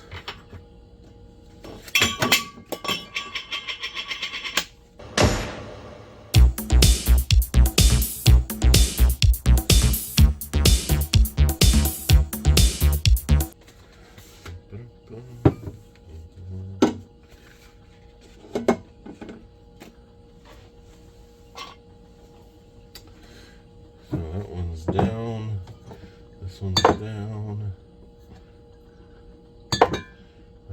this one here, this is another 13-year-old, so I told you I had a few doubles, so you've seen this one here too, so you don't need to see that bottle again, but I will lay it down just the same. God damn it, that little top of the tin just keeps popping off. It's the same goddamn bottle too. And this one here, this came out a while ago. This is a Cartius, and this is the Pedro Jimenez. This is the one that I met James with. This was my first spirit release. So yeah, this is the one that kind of got it all going, or the spirit release that kind of got everything going. So yeah, that was that one there. So put that one down, and this is one of the batch 7s for Kilkerran. This is another heavily peated long row. Here is another batch 7 for Kilkerran. And this one here is batch number 5 for heavily peated Kilkerran. These are the ones here, the 5, 6, and the 2 7s that I won at the Iron Gate auction. So super, super, super cool, guys. So I'm going to let these sit here for a second. They're kind of bunching up, and we'll get at another, we'll continue on with the show and tell. So hang tight. I'll be right back. All right, we are back. And this is... I found a couple extra bottles in the other room that belong on sort of the second shelf, maybe. I'm not sure where I'm going to put some. Some of them were already sitting on the second shelf, so they don't belong there. Like this one here, Wild Turkey 101, does not belong there. That was on the third shelf. This goes with the bourbon and Canadian shelf. So, but this is really good. You know, we did a barbecue. It was our bourbon and barbecue in my backyard in 2023. Man, was that ever fun. And it's actually a good picture. Maybe I'll get that shot for the gram. And yeah, we had a really great time. But Joel Carlton, you should check him out. He's a super cool guy, really, really nice fella. He's got tons and tons of knowledge. He's actually a professional bartender, and he's in our whiskey club, and a really good friend of mine. And but he made a really cool welcoming cocktail, and he does that with all of our events. Like every month he comes up with this really cool cocktail, and this was no exception. So he took Wild Turkey 101 and Mountain Dew, and that sounds really weird, but it is really, really, really good. And he calls it the Turkey Dew. So try it out, like 1 or 2 ounces of Wild Turkey 101, and then fill your cup up with the rest of Mountain Dew with some ice. And holy crap, does it really work. But it has to be Wild Turkey 101. It can't be Wild Turkey 86. It has to be the 101, because he said it's the extra caramel and the booze and everything like that that really, really, really mix well and make this drink really, really, really good. Like this is the one that works. So it has to be Wild Turkey 101 and get some Mountain Dew. It's called a Turkey Dew. Check it out. Let me know what you guys think of it. But I couldn't believe it. It was like, what do we have in Wild Turkey 101 and Mountain Dew for? Like, we're not, like, that's weird. And he's like, oh, trust me, it works. And everyone loved it, and it disappeared. Everybody wanted like second, thirds, and fourths of it, especially on a hot summer day. Man, is it ever refreshing. This one here is a single malts of Scotland. So it's a kind of an indie bottle. It is a Kalila. Is at see here, 48%, and there we go, bottled in 2021. So it's 10 years old, for the Isle of Isla. But yeah, this is I have not had this yet, but I am a big Kalila fan, and I believe I got this at Craft Cellars, and that would have been probably back in 2020 or 2021. I picked that one up. So, oh wait, yeah, it would have been 2021. Obviously, it couldn't be 2020, but yeah, it would have been 2021 when I got this guy here, or very early 2022, because I remember it being a brand new release, and it sounded really interesting, and I really do love Kalila, so cannot wait to try that one out. This is another one that should not be on the second shelf. This is a Jim Beam single barrel. 95 proof. I have the other one right here, actually. This one here is opened in the bar. This is a single barrel here as well, and it looks like this. So a little different bottles between the two of them, and I'm just trying to figure out the difference between the two of them, you know, like because they're both single barrels. So both single barrel. This is the selected batch, though, so maybe that's the difference. Maybe, I don't know. But anyway, I haven't tried this one yet, but this one I have, and this one is actually really good. It's super easy to drink. It's 108 proof, so 54%, and it's just a really nice dram. Like I've never mixed it with anything. I've just always had it neat, but it's just a really nice drink. Another one here. My little brother Toddy out in Ontario there, he sends me pictures of him having a couple drinks and stuff like that once in a while. And he was having this guy here. This is Gibson's Finest, really nice Canadian whiskey. It's the Bold. It's the 8-year-old. And it's at 46%. And he was drinking it. And he was drinking it neat. And then I think he sent another one with 7-Up or Coke or something like that. But he was mixing it. But I said, is it any good? And he goes, oh, it's really good. So I looked online, saw what people thought of it, a review, and they said that's probably their better one, is the Bold, the age statement one. So I bought a bottle of it because it's wicked cheap. Well, holy crap, is this ever good. And this is the only time we've ever had it. So I had a buddy of mine over, and we drank half the goddamn bottle. This is really nice. And it's a nice, I wouldn't even say it's a starter whiskey, because the ABV is a little up there, so it's just really nice. There's a lot of really great characteristics of it, like a lot of caramel, toffee, a little bit of wood char, woodiness. I don't think there's really that much smoke. It's got some spice, like some really nice cinnamon spice to it. It's just a really nice whiskey, but I've never mixed it with anything. So, but yeah, I don't know. I haven't had that one in a while, but I'm sure it's opened up really nicely. So I'll have to give that one another shot. This one here belongs on the third shelf too. This is a Collingwood. This came out with Spirit release one year. I forget what year it came out in, but a couple of us picked it up from our whiskey club. I have not tried it yet, but I've heard good things about it. I like the bottle shape is pretty cool, and it's got a little bit of roundness to it. It's not quite a bootlegger shape to it, you know, but it's a little bit of a bootlegger shape to it, but not a whole lot. But I've heard good things about it. So, and this one here, I've got another one. This one here is number 4. Number 5 is lying around in the cellar somewhere. We'll get to it when we get to it. But this came out for, this was actually one of the ones that came out for our Whiskey Fest that was during COVID.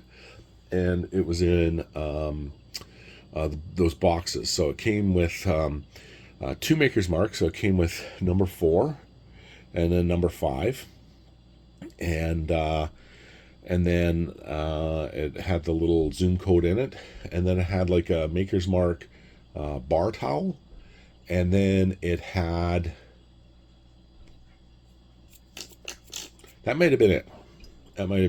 But anyway, so Dan and I got into this, and boy, was it ever nice. Like, it was really good. I think I preferred the 5, I think, more than the 4, but I don't know. There was one that I liked better, but they were both really good.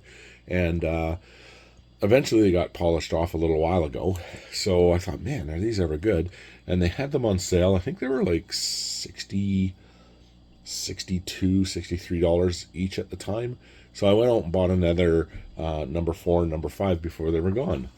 And just because I enjoyed them, and maybe might have them for later on, whenever we decide to get back into them.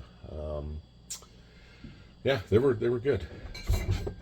This one here, we had our Whiskey Fest, and then we were out at Tallgrass. It's a distillery here in Winnipeg. So we go from like place to place, house to house kind of thing. And for our little whiskey club kind of thing. And this time we're at Tallgrass, and they had just released their rye whiskey. It was brand spanking new, like just released. It hadn't even hit the stores yet. So, and he said, well, I'll give you guys a good deal on it too, if you want, with the club. So we all bought one. I think everybody bought one. And it's the Tallgrass rye whiskey small batch. And we all tried it there too. And boy, was this ever nice. Like, it was really good. Obviously you can see that I haven't gotten into it yet, but it was really nice when we tried it. It's 40%, proudly distilled in Winnipeg, Manitoba. Call it Winnipeg because it gets bloody cold here. See if I can get a shot here with Winnipeg on it without my hand in the way. I don't know. We'll see.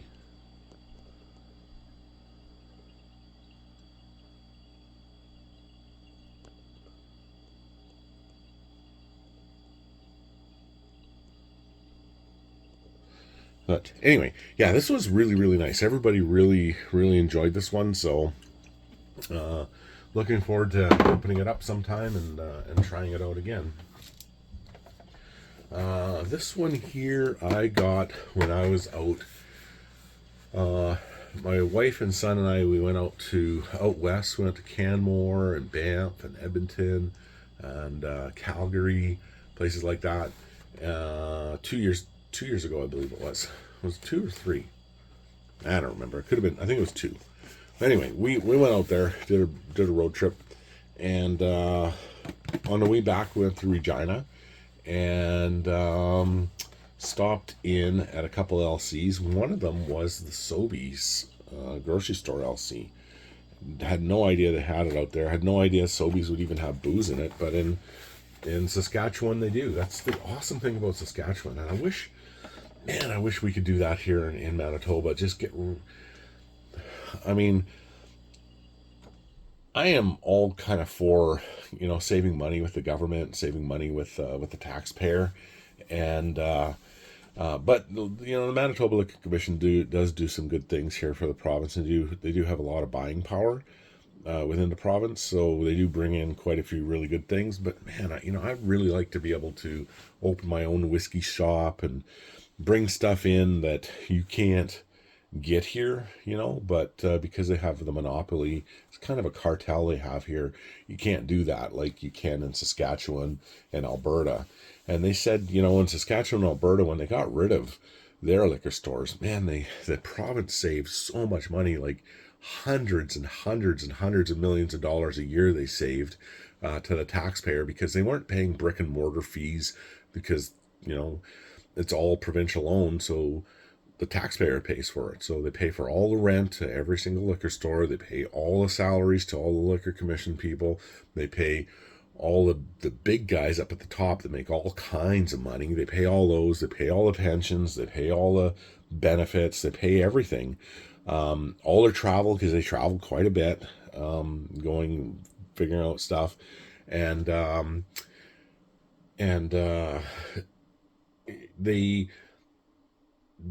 Alberta and Saskatchewan have saved like hundreds of millions a year, not just at one, but a year. And but I know the liquor store says, you know, they give a lot of money to the hospitals, but the Alberta and Saskatchewan, they say they're actually giving more money to the hospitals because they're not paying for the brick and mortar and all the salaries, and then of course money to the union, because the union has to, you know, get their money from them. So a lot of money goes to the unions, and then from the unions it goes to the NDP. So you're not paying the politicians, you're not paying the unions, you're not paying all the brick and mortar, you're not paying all these high price guys at the top, and everyone else's wage, plus all the salaries and bonuses and pensions and everything like that. You save all kinds of money. And I kind of wish Manitoba would run that way, because if they did, I would totally 100% open up my own liquor store. But that's just a pipe dream. I mean, maybe someday. Came close when they went on strike a little while ago, but yeah, didn't happen. But anyway, we found this bottle here at Sobeys, and like, we can't get booze at Sobeys. We can only get it at the liquor store. But in Saskatchewan and Alberta, grocery stores can carry this kind of stuff, or anybody can carry this kind of stuff. So it's really cool. And I heard really good things about the Shackleton whiskey here. And it's kind of telling the story of the Antarctic expedition of Shackleton. So yeah, kind of really looking forward to it. It's a blended Highland Scotch whiskey. So but yeah, I've never had it before, but I've heard, like I said, I've heard really good things about it. So got this guy here. We've got one of these already opened in the bar. It's just, I can see it sitting right here just above me. But this is Lechag 10. It's from the Isle of Mull. And it's really, really, really nice stuff. It's got a bit of sweetness to it, a bit of earthy notes, kind of honeyed notes, but also a little bit of peat smoke. So I like smoky whiskeys, and this has got a bit of smoke to it. Not like an Islay, but it's got some spice to it.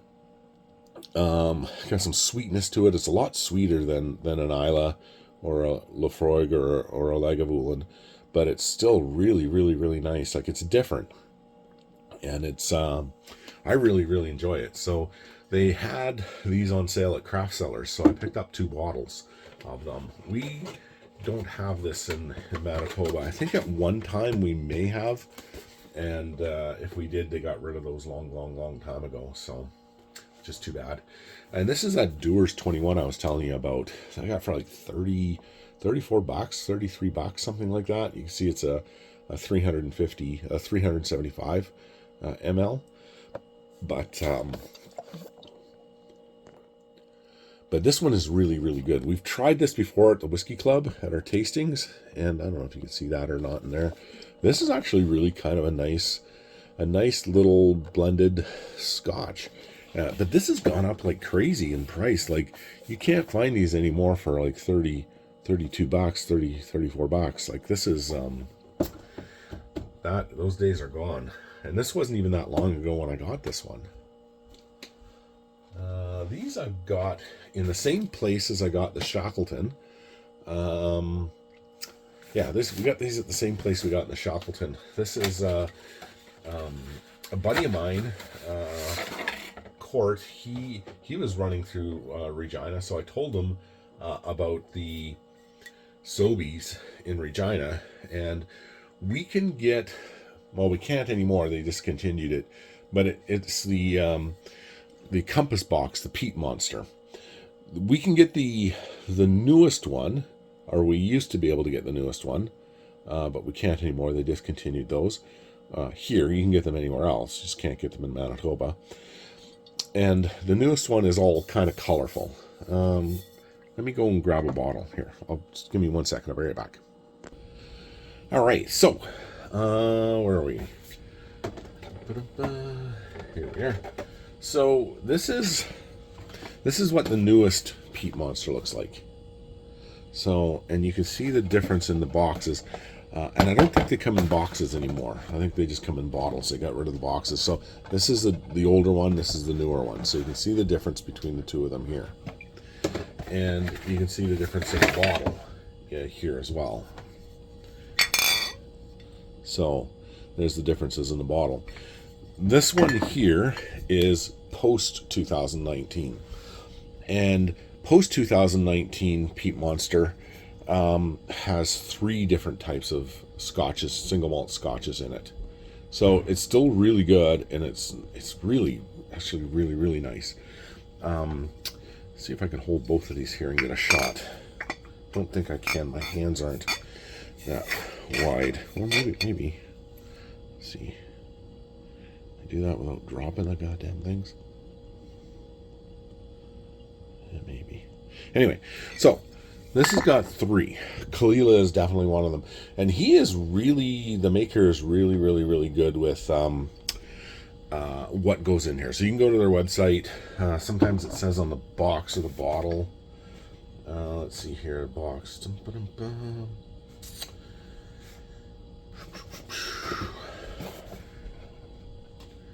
Yeah, I'm sure it does. I just don't. I just can't see it here right now. Might just be on the website. Flavor sourcing. Oh, here it is, right here.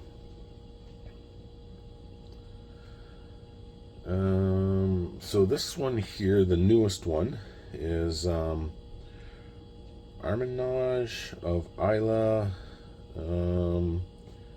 ground Highland single malt. No, maybe not. Read that there. Sourcing. Marriage of Isla single malts and heavily peated Highland. But so it tells you kind of where they're from. But if you go onto his website, it'll tell you exactly where they're from, and it'll tell you the exact percentages of what goes in it. Like, he's got absolutely no secrets at all to what's going into his whiskeys. But anyway, this one here is post 2019 and present. Has only 3 different whiskeys in it, 3 different ones in it, whereas this one here is pre 2019 and has 5. So much more complex, different tastes, different everything. So it's similar but very different. So that's why I wanted this one here, because of the difference. I still haven't tried the old one, but as you can see, we've gone through this and another one already. So this is my second bottle we're working on, and I have one left.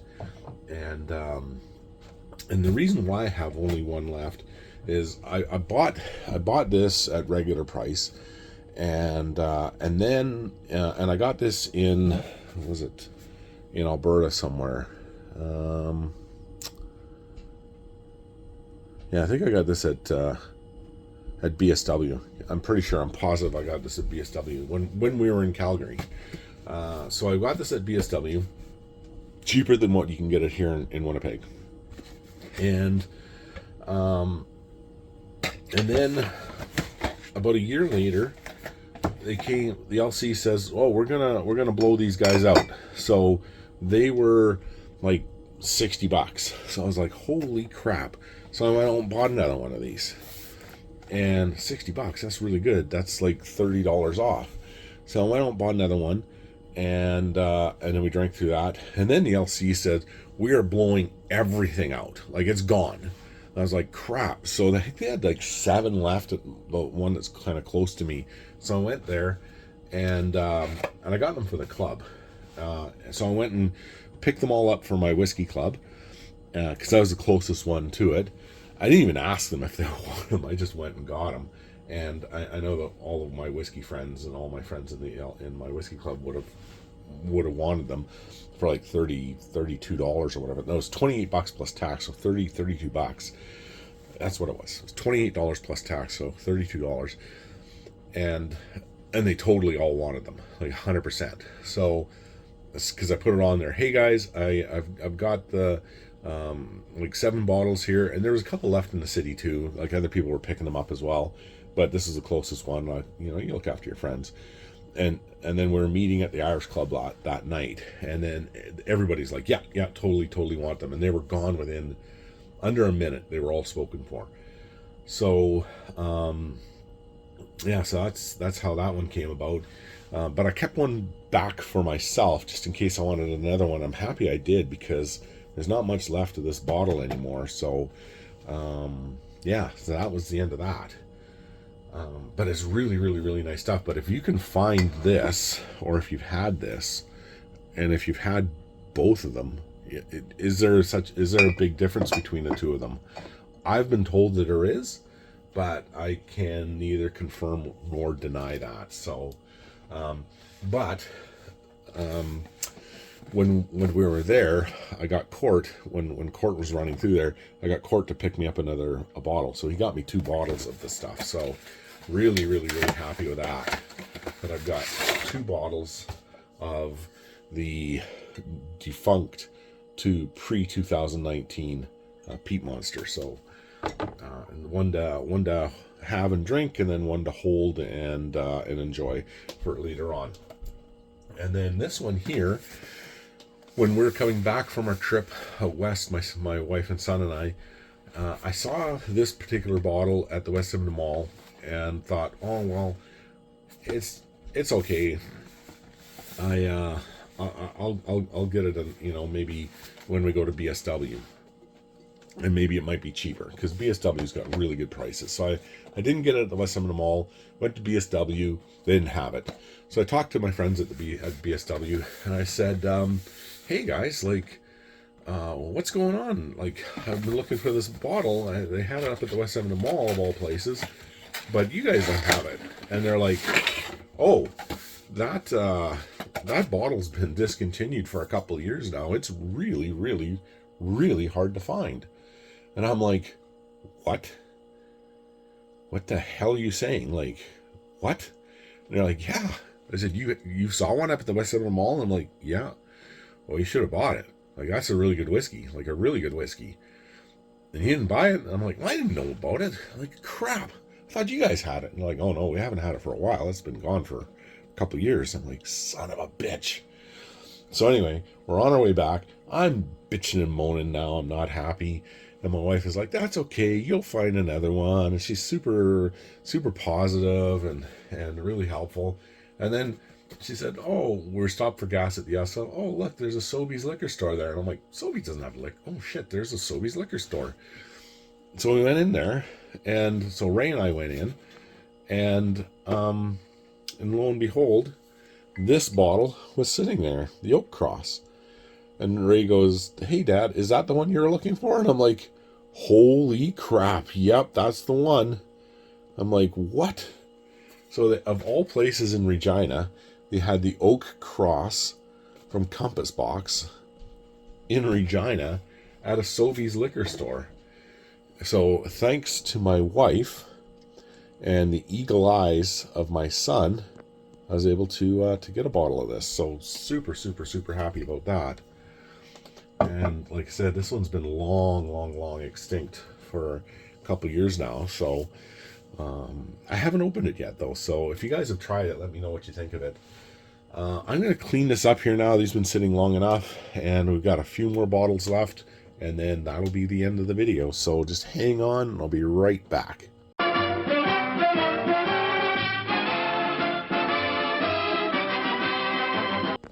All right, we are back. Here's another Compass Box here. This is a Orchard House. This is a really nice, nice little blended Scotch here from Compass Box. Had this in the past. I do have an open one sitting in the lounge right now, and it is really nice. It's like just drinking fresh fruit right out of the orchard. It's really, really, really cool how well they blended that to make it taste that way. All right, and here is another bottle that I got when I was at. This one here was when we were at Toden Hall with our whiskey club, and Lee Hansen was there. And this is a 14-year-old Glen Alecky from Old Malt Cask. So another really cool indie bottle that we were able to try, and it was really, really, really good. So I picked up another bottle, or not another bottle, a bottle of this. I've never had this bottle before, but it's really, really, really nice. Like everybody really, really enjoyed this one. It's they always put out such a really good selection of these types of whiskeys, and Lee brings in the coolest stuff that he's attached to with his company. And here's another one. This is a Glen Geary. This is a 13-year-old from Old Malt Cask, and I picked this one up as well at the same place at the same time as the other one, and I was just so impressed with these. They're just so good. He made a lot of sales that day because we're kind of idiots when it comes to this kind of stuff, so it doesn't take very much to sell us. But I really like Glen Geary. Looks like Glen Garryosh, but it's pronounced Glen Geary. But it's a really nice Highland Scotch, and it is 50% ABV as well. Same with the Craig Alecky. Now this one here. Yeah, this one here. This is another Lee Hansen, but I got this when I was at my first whiskey club meeting right after I met James Burton, and we went over to Mark Kaufman's place. And this is a Hepburn's Choice with Lee Hansen and a 13-year-old Macduff. And this is really, really good. Yeah! All right! This one here, I have I'll go get the normal one. It's just sitting in the lounge. Hang on. So this one has been already laid down, but I'll show it to you anyway. We're going to show you everything in the lounge anyway, but it kind of joins in with this particular bottle here. But I got this at Craft Cellars, super, super cheap. A year later, it came to Winnipeg, twice as much. So still relatively inexpensive, but half the price of what I got them at Craft Cellars. But this is a Pete's Beast Scotch. Nice indie bottle, super smoky, really, really nice. I like the label to it. Looks like it's been like burnt off and everything like that. It's really really a cool looking label, cool looking little guy there. But I've never had this before, but I have seen enough YouTubers, people talking about it, how good it was. But anyway, Dan and I were out in Regina. I'll just put this down for the fun of it anyway, but it has been sat, so it won't sit for very long. We did a booze cruise to Regina 2 years ago. And so we're going through, I forget which place it was. I'd have to look at my notes. But they had this one here, and I thought, well, I should get that one too. And this is a batch strength one. This is a PX Sherry Cask Pete's Beast. And I do like smoky stuff, and I do like indie bottles. And so it looked really, really cool and interesting. But this is a sherry cask version. You see how red that is, eh? Like, it's really, really cool.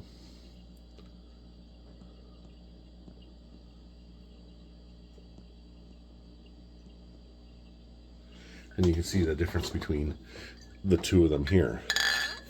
See if I can do another shot of them side by side without dropping these things.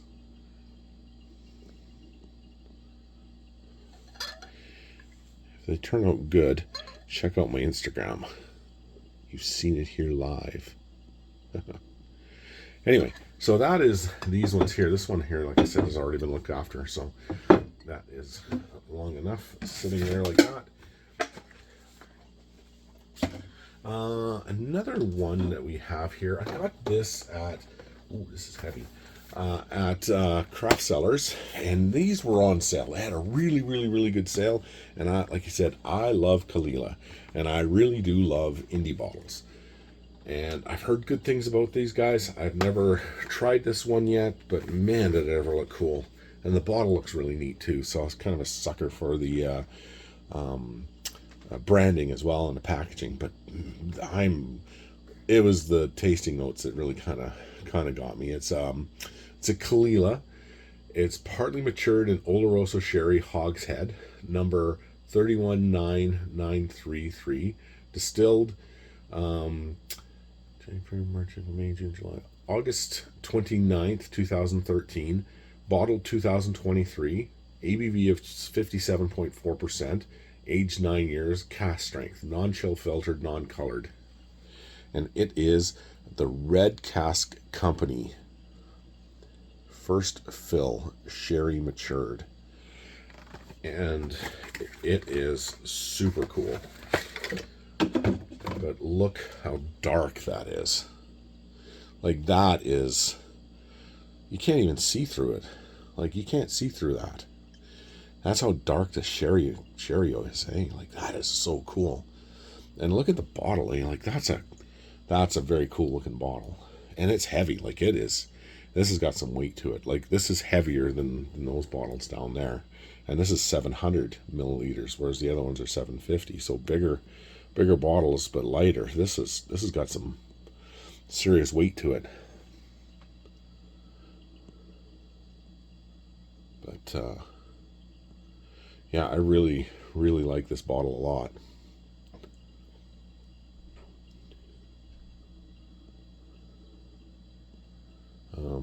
So I'm really looking forward to trying this. And I do love Kalila, and I do love smoky stuff. And so it's really, really, really interesting. This is another one I got at Craft Cellars. As you can tell, I'm a big lover of Craft Cellars and BSW. This is a Glenglassaugh Highland Scotch. It's 57. No, wait. It is, that's bottle 57 of 296. Cask number 523, bottled in 2022, aged 9 years. Distilled July 9th of 2002 in American wine hogshead, 700 milliliters, 58.7%. And that is the box right there. And it's such a cool presentation to it.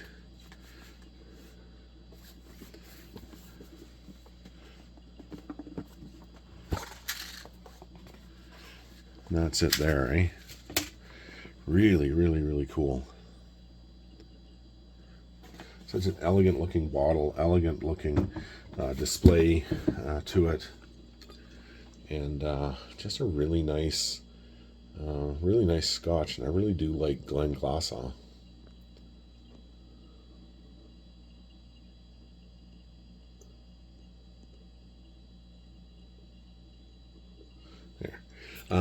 Yeah, so really looking forward to this one here. Got it on sale at Craft Cellars, so like I said, I'm a big sucker for sales, and really nice, really nice Scotch and whiskey. And Glenglassaugh is a really nice Highland Scotch. Like, it's a really, really, really good Scotch. Lots of flavors of caramel and honey and toffee. Some earthy notes to it, some cinnamon spice. Like, it's a nice, really nice whiskey. This one here is an Alberfeldy 12-year-old.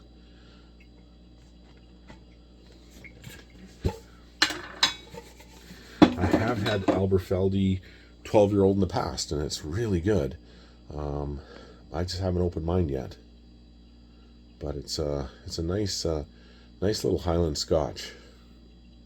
A lot of flavors to this one here. Kind of a fan favorite, and it's not that expensive. Well, it wasn't that expensive when I bought it. I think it was about $54 when I bought it. Now it's up around the $100 mark here in Winnipeg. So it was cheap. Let's see, what else do I want here? Oh, I'll save that one for a bit. No, I'll show it now. This bottle here, this one is a really special bottle, and I'm waiting for the person who gave it to me to come and enjoy it with me. And I'm not going to open it until we can drink it together. He is a very good man. A very, very, very, very, very, very good man. Does all kinds of things for the community and for this club, for the kids and the students. He is, I think he's like a 5th or 6th degree black belt in Taekwondo. He was my son's martial arts instructor, Martin Smith. A really, really, really good man. He spent a lot of time on his own time, coming in with the kids, getting them ready for their initial black belt. Ray got a 2nd degree black belt. He was working on his 3rd, and then he was going to university, and everything was just gotten really busy. But he plans on going back once he graduates. But yeah, Martin's just a really great guy. But he was over in Ireland, because he's Irish, and he says, I'm going to get you into Irish whiskey, Chris. And I said, oh, I'm sure you will, Martin. I'm sure you will. Like, I like scotch, and I like whiskey, and I do like Irish whiskey. And he says, well, you're going to like this more than anything. But he went to this one bar in Ireland, and you could only get this bottle at the bar. So you can't get it anywhere else. You can only get it at the bar, and they only sell it at the bar. So it's pretty special whiskey to me, and especially even if you could just kind of get it anywhere, it was a special whiskey to me because Martin thought of me when he was on his vacation with his family in Ireland, and he brought me something home. So it doesn't really matter what it was. It's super special to me, but the fact that you can only get it there is even cooler. So I don't want to drink this unless I'm with my buddy Martin Smith, and it is Sean's Irish Whiskey, and it's the oldest pub in Ireland. But yeah, the guy said, if you want something really special for your friend, you get this bottle. Don't get any others, because you can only get this bottle here at the pub where it's made. So yeah, so I really like that one, and really treasure this one, you know. He's just a really great guy. Let's see, I'm gonna clean this up. I've got 1, 2, 3, 4, 5, 6 bottles left. So I'm gonna clean this up a little bit, and then we'll get back to the next one. So hang on, I'll be right back. Crap, we're on a... Oh man, I hope you guys like long videos, because this is a long freaking ass video. Be right back. All right, we are back. Next one here. This is a bottle that I've had probably for about 5 years now. Yeah, about 5 years. This was on sale. Really good sale on this one here. I've never had it before, but I do like Islay Scotches, and I do like Bowmore. This is the Bowmore number 1. 40%, so pretty easy-going starter whiskey. Kind of like the Bowmore 10. And the 10-year-old Bowmore, though, is a really kind of a special bottle, and I still have the original bottle. It was during COVID, and you know, we couldn't really get together or anything like that. So Dan and his family came over, and we're all kind of hanging out in my driveway, and I went around and grabbed a bottle of Bowmore 12-year-old, and so we're outside sitting, you know, drinking scotch and stuff like that. And my 16-year-old son at the time, he's 21 now, but he was 16 at the time. I said, "Hey, Ray, do you want some scotch with Dan and I?" "Sure." So he's outside. There's Ray, myself, and Dan, and the three of us are tailgating, sitting on the tailgate in my parking lot on Dan's truck, drinking single malt scotch together. And Ray really likes single malt scotch even to this day. Like he still really likes scotch. I'm like, what a freaking awesome, super cool kid is this. He's sitting there drinking single malt scotch at 16 years old in the tailgate in the driveway. I thought, so when we finished the bottle, I saved it because it's a special, nice memory, and it was fun. It was really cool. This one here is another Bowmore. We were at the Taste of Isla a couple years ago. This came out for spirit release, and I got 2 bottles of this. And just today, a buddy of mine, I put out, this was one of my top 5 favorite whiskeys of 2024. This made the top 5.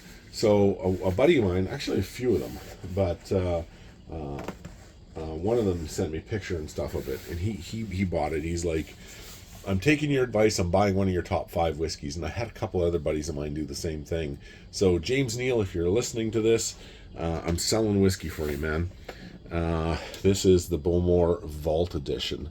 This is a serious whiskey. This is really good stuff. This is a reason why this is on the top 5, if not the number 1 for this year of 2024. This is really nice. This is a one and done deal. Like, once it's gone forever. This is like sea salt, honeycomb, drizzled, melted chocolate, a little bit of spice, maple syrup,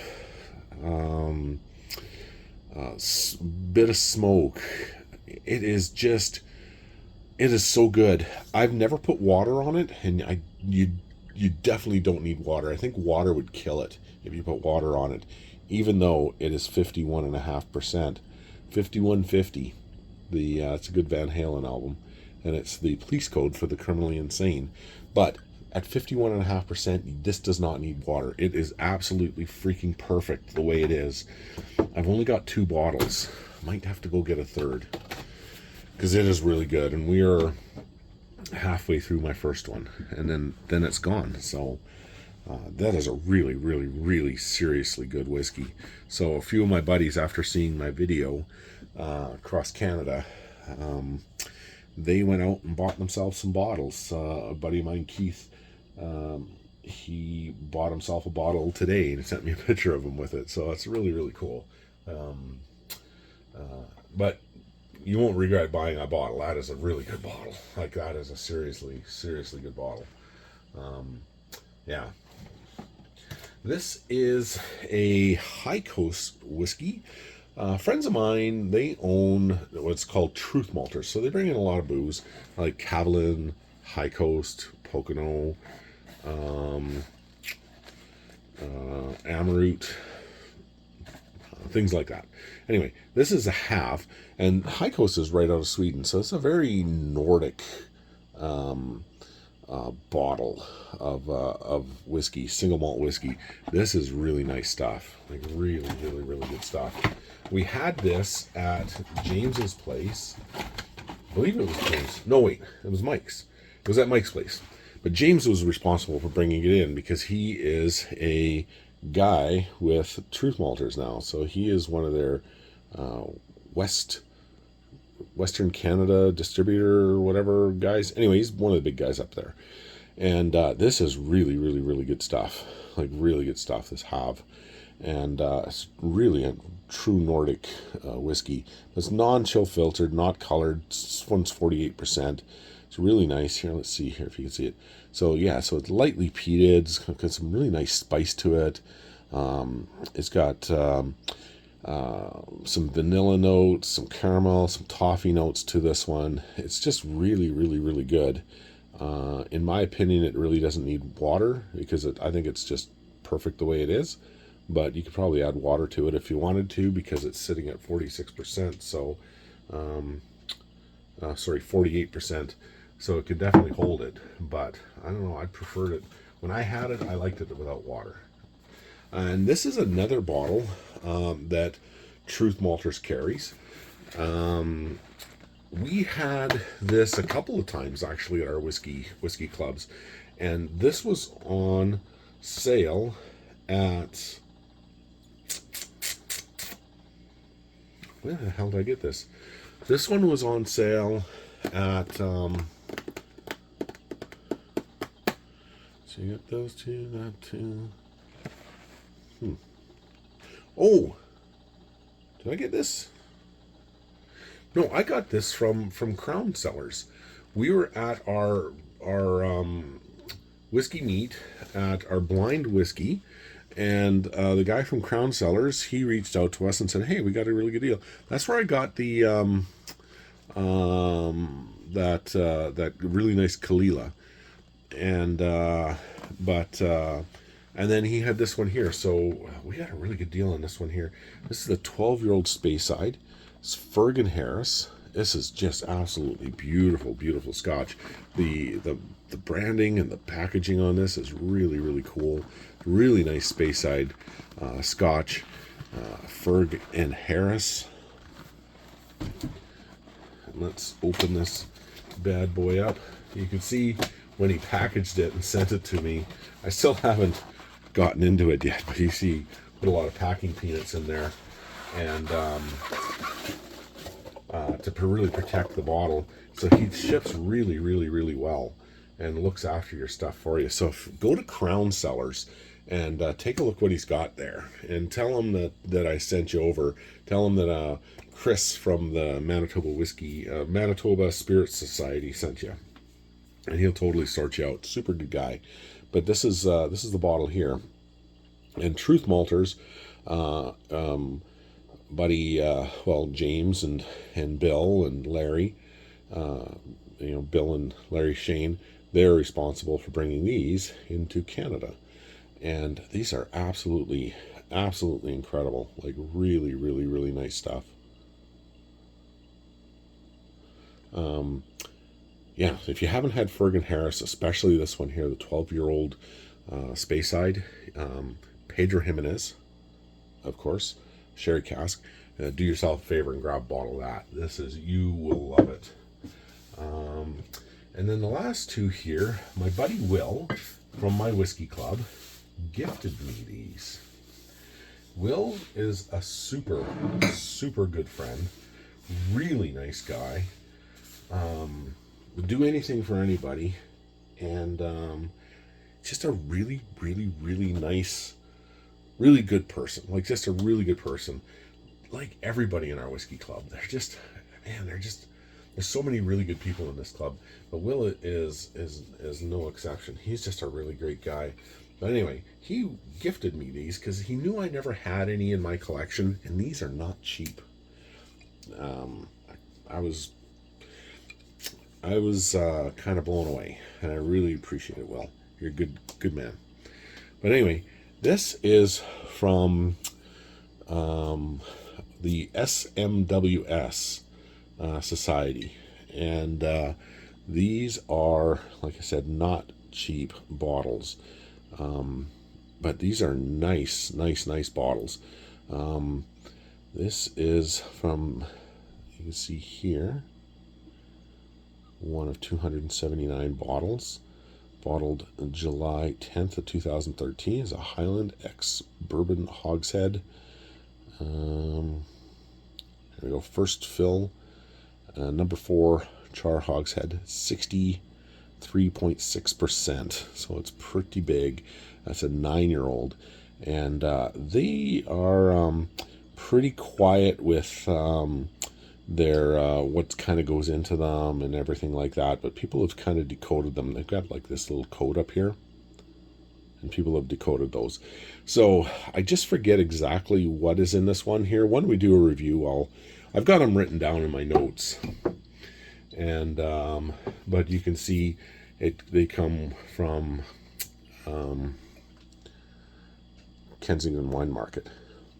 So in order to get these bottles, you have to be a member, and you have to be a member in good standing, and you have to be brought in by a member in good standing. So it's kind of hard to get into these guys. And then when you're in, the bottles aren't cheap.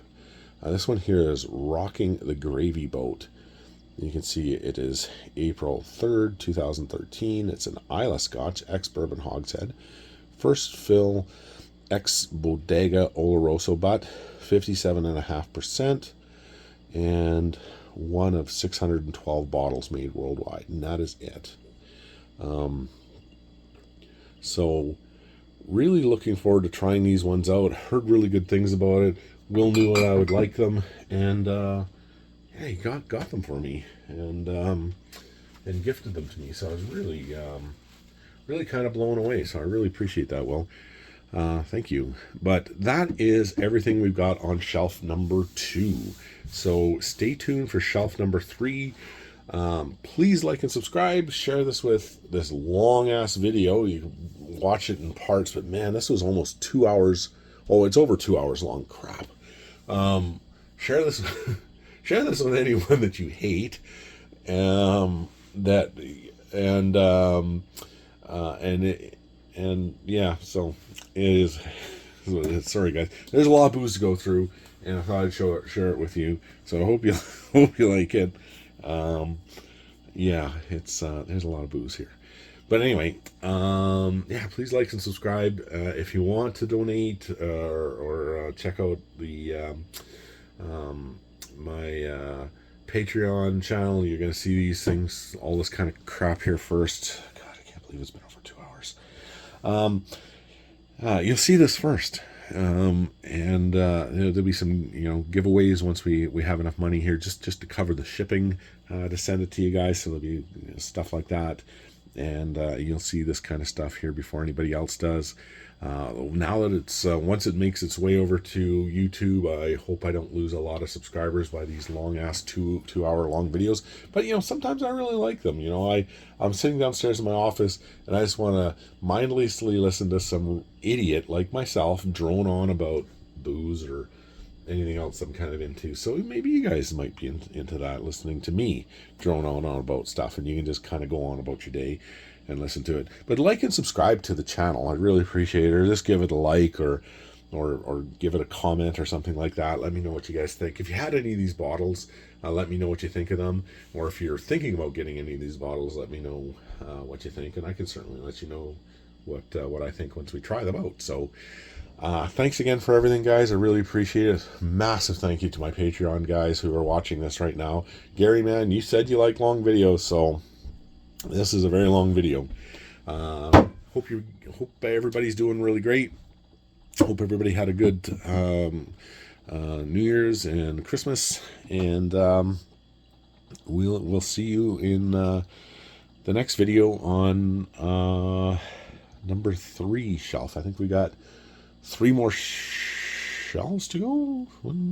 Yeah, I think we got three more. So I think there's 5 shelves in total. So yeah, I think, and then we've got the lounge, and then we've got all the wine. So there's still hours and hours and hours of this crap left to go. So I'm sorry, guys. I really am. Anyway, have a great day. We'll talk to you soon, and we'll check out the next video here coming up. So we'll see you soon, guys. Take care. Bye bye.